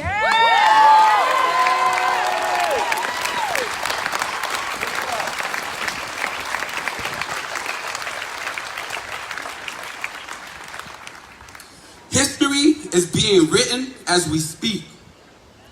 What will history say about you? In the past week, I've seen some people come together in unimaginable numbers. I've also seen our leaders come together in unimaginable ways. My hope is that our city can be a little light in a really dark world. I'm calling on the people of the Fargo, Moorhead, and West Fargo area to show unity during a time of division. Let us be the change that we want to see in the world. We are one. May our actions embody all that we want to see in the world. Thank you to Mayor Mahoney, thank you to Mayor Judd, and thank you to Mayor Dardis.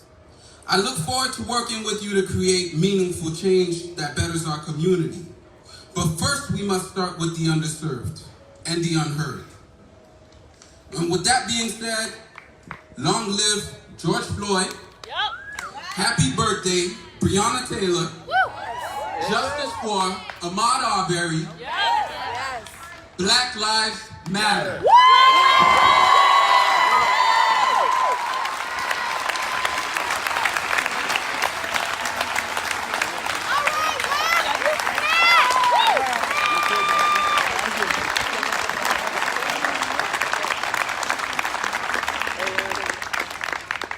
Thank you for joining.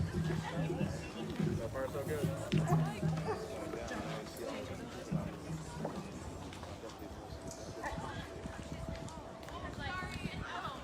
All right, and we have some special performances today. We have the dancers from the So today we have a special performance from the Buffalo, and I'm sorry if I'm saying it wrong, the Buffalo Dance. Bell dancers. Buffalo Bell dancers. Buffalo Bell Dancers. I'm sorry about that, no disrespect. Can you please give a warm welcome to the Buffalo Dancers?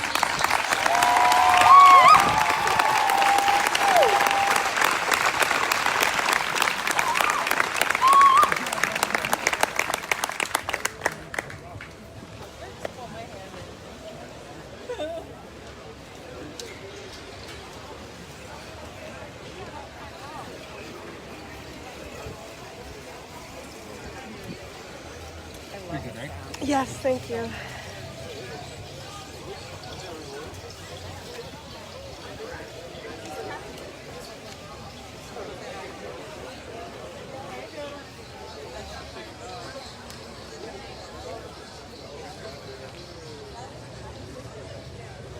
Hello, everybody. Hello. I said hello, everybody. Can I get a response?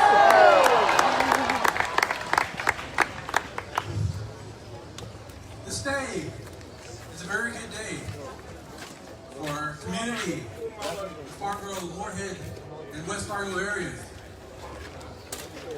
This demonstration, this time that we have here represents the black people.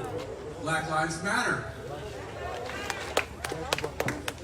represents the Native people. Red Lives Matter.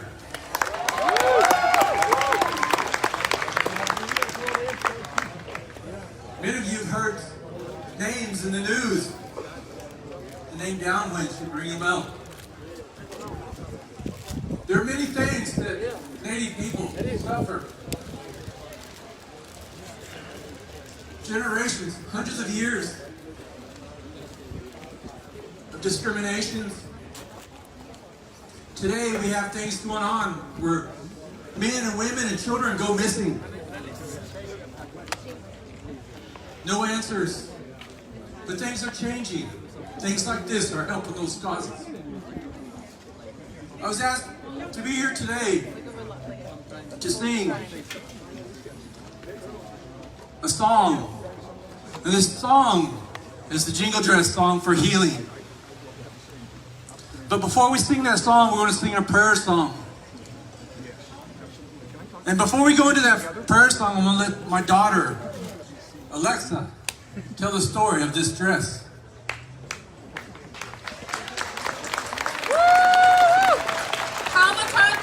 Hello everyone, my name is Alexa Gabbard. I go to MSUM. I am a cultural anthropology major and I'm so happy to be here supporting everybody with the Black Lives Matter movement. I am here today to share a healing dance with you. This healing dance has helped the Indigenous people for many years, so I hope that it can bring healing to everybody else. All of you that have seen all the things on the news, all these Black people that have been killed all the time, I really hope that this healing dance just speaks to you and helps you find healing. There's a story that goes along with this, and it kind of makes sense now with everything that's happening with the pandemic.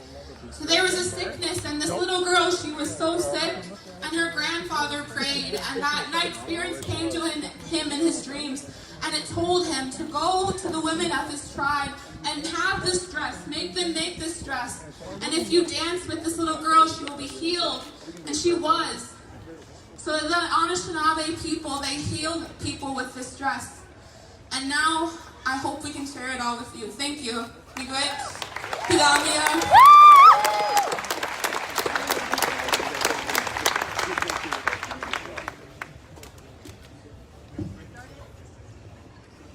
As we sing this prayer song, if you can, please stand.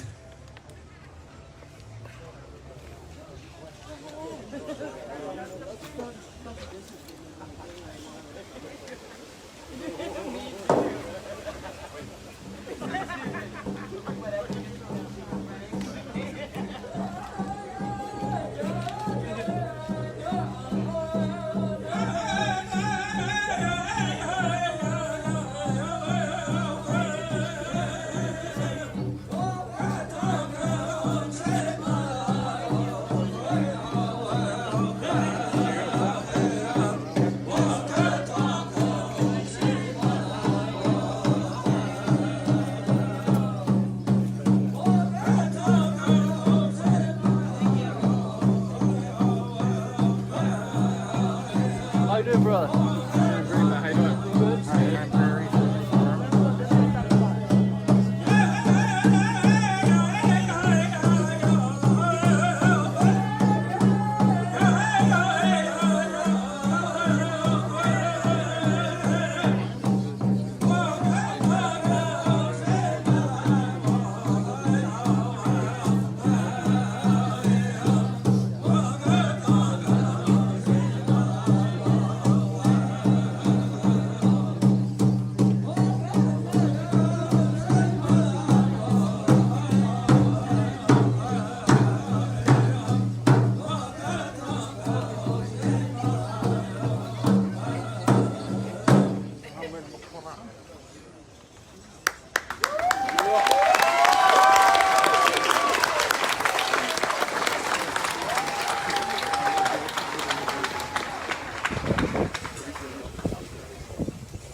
Senator Berlin to say a little bit before we end this. Hello everybody, thank you for turning out to this important event in our community. My name is Sandy Berlin. My Indian name, one of them is Eagle Plume Woman. I've been a part of this community for over 30 years. I'm going to try not to cry.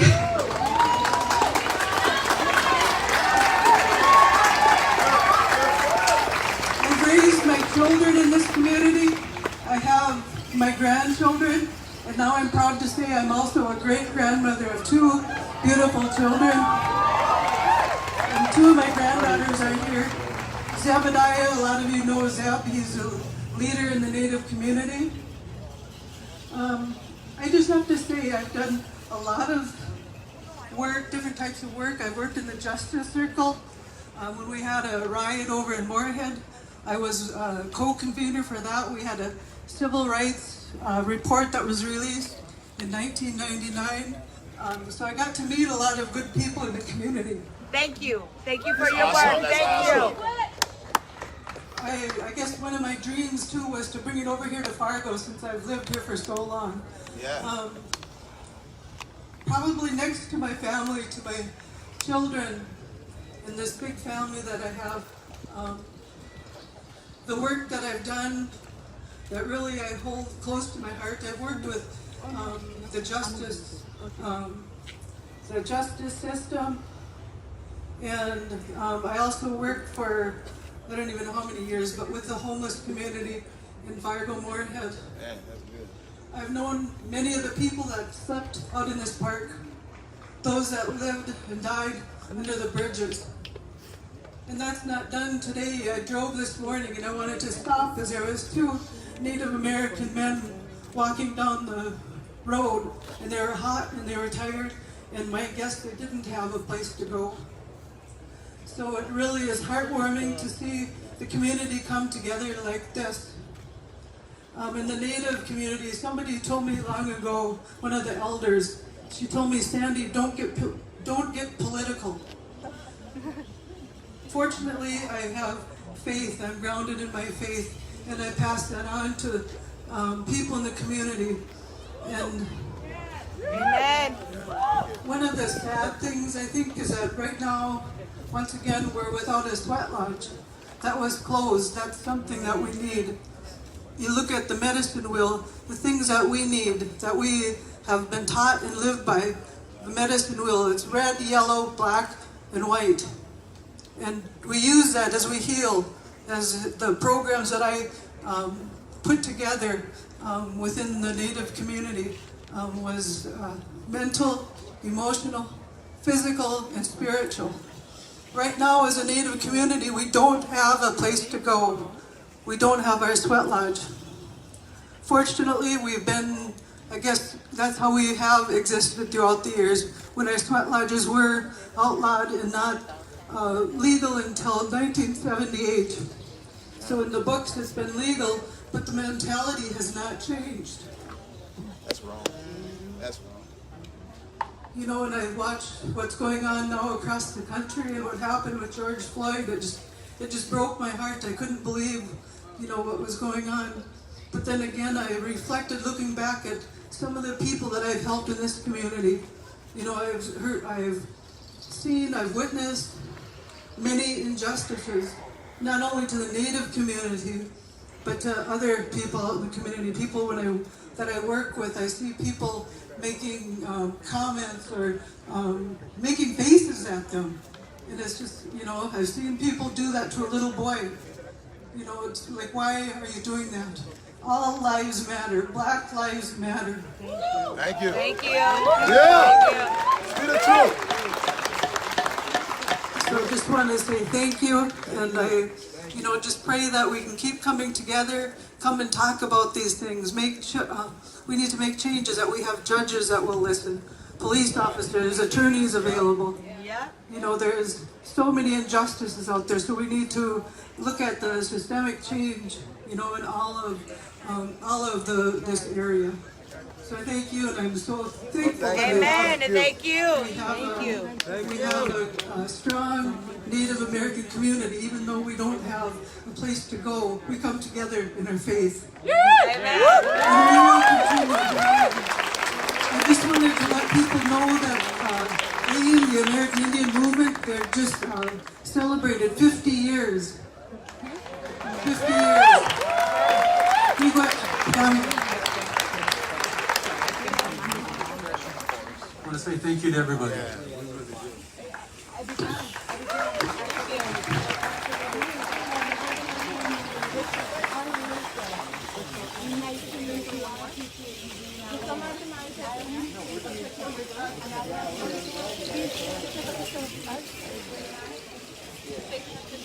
Yeah, I was out here too.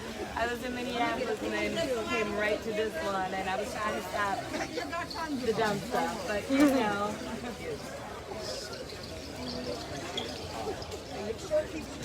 Wes, where are you? Wes and Jamal? And I thank you for being a part of it and trying to help. Yep, I appreciate it. I appreciate you.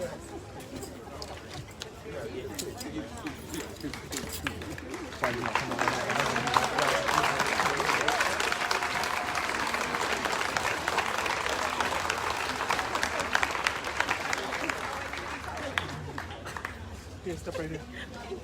Thank you.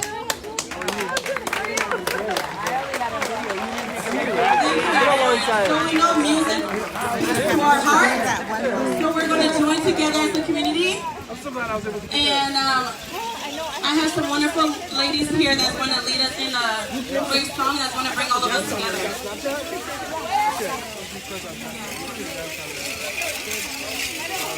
Before the song before we sing the song,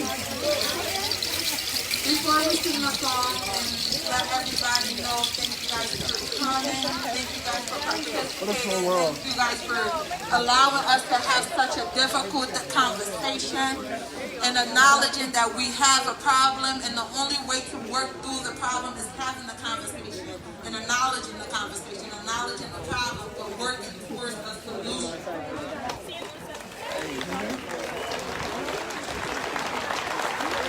I also want to let you guys know that there are some powerful black businesses in the area that the stimulus check did not extend to.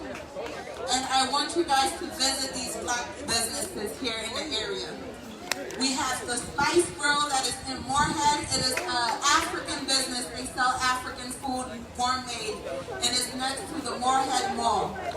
We also have Antoinette Hair Shop.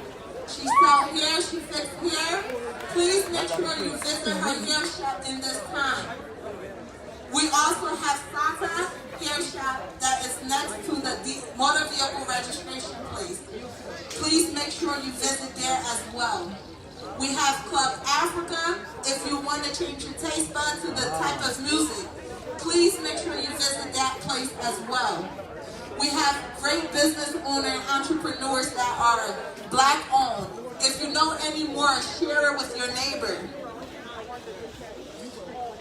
We also have a Facebook page, ND for Change. And we ask that you guys, ND stand for Change, and we ask that you guys please go on the Facebook page. Please like it and share it. This is not the last event. Our goal is to have this event once a year to remind each and every one of us about the milestone in which we have taken today.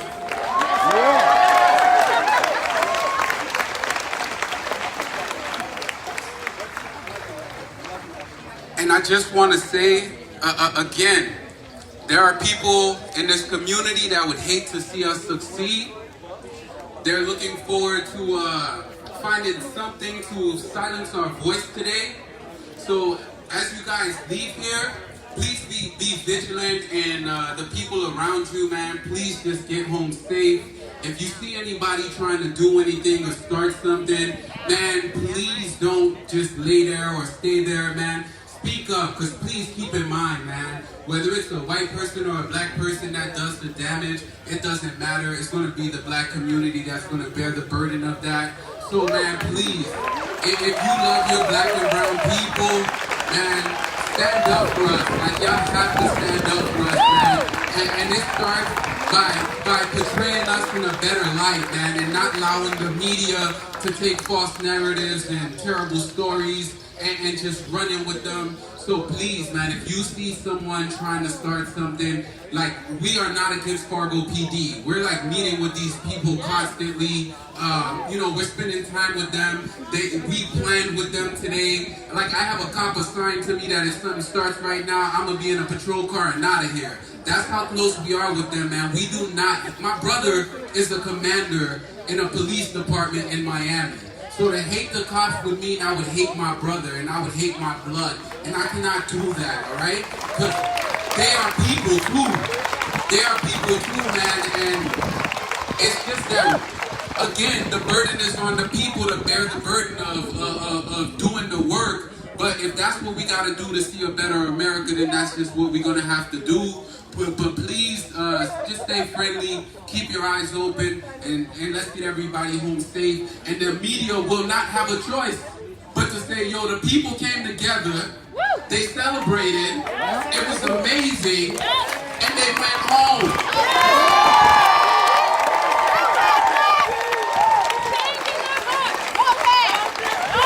Yo, and I hope, I'll be watching and I'll be reading. I hope y'all tell that story as well as y'all tell the story about rioters and looters.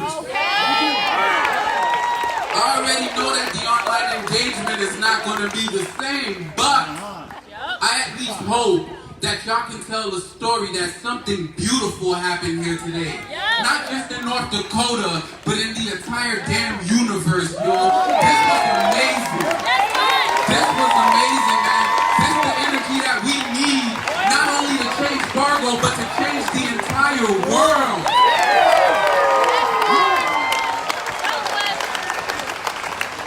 And once again, I ask that everyone, we need to hold these businesses accountable that have not spoke out against the injustice that has been happening. Businesses like Bethany, Integrity Window, we want to know what you guys think about Black Lives Matter right now. We live in a community and you contribute to this. So your silence is basically telling us where you stand. So we have to hold these businesses accountable. So I urge each and every one of you guys to call them and ask them, where do they stand? With all the Black and African employees at their job, where do they stand? It's about time people make a choice. You're either for equality or you're against equality.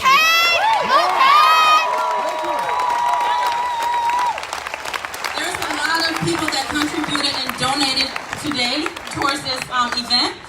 I can't name every single one of you, but I want to say thank you. If you donated, if you sent in money, if you bought stuff, if you sent us some things, thank you so much. Really appreciate you. And we want to continue, and we're going to all come together as one, and I'm for sure you're going to know what the song is. So, yeah, we want all of you to join in. You'll know, but the song is Lean on Me. Okay.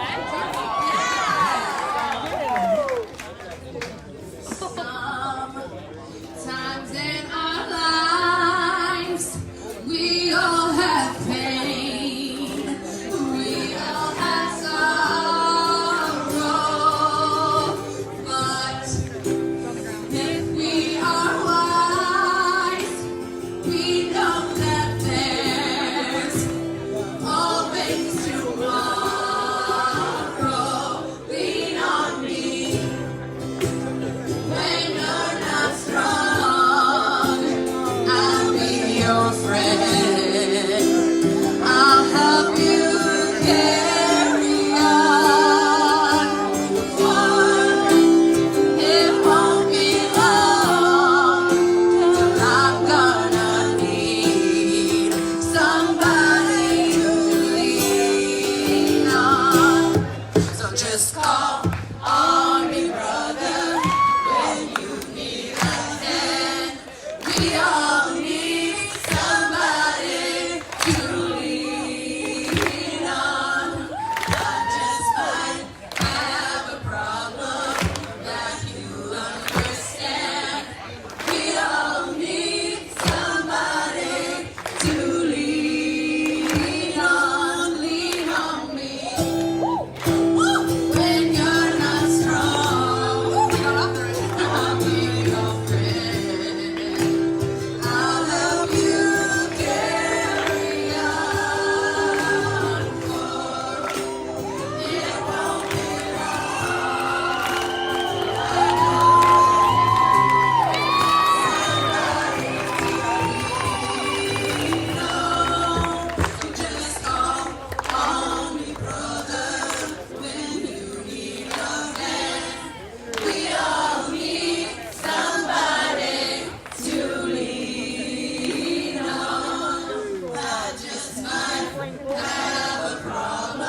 much for coming. I ask that everybody go to their vehicle safe. This is the end of the program.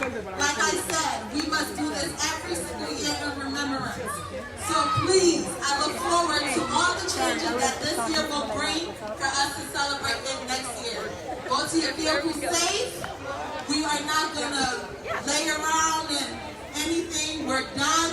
We've got people who is against us, and they're lurking around. We are not going to change the narrative. Have a great day, guys. Thank you for coming.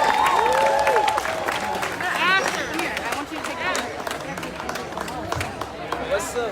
We gonna be all right.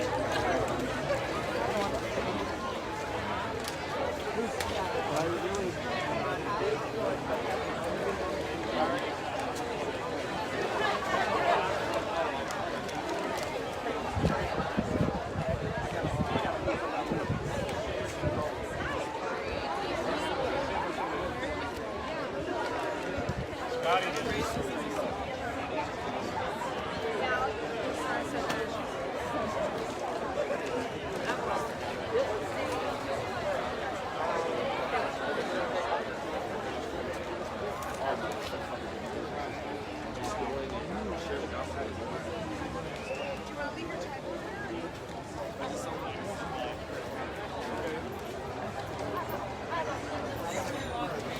Everyone, please speak up. If you find anything on the ground, we want to leave the place clean as we met it. Please pick up any flowers, any water bottles, any garbage you see. We have the dumpsters around, garbage can around. Please pick up. Let's clean up after ourselves, please. Thank you.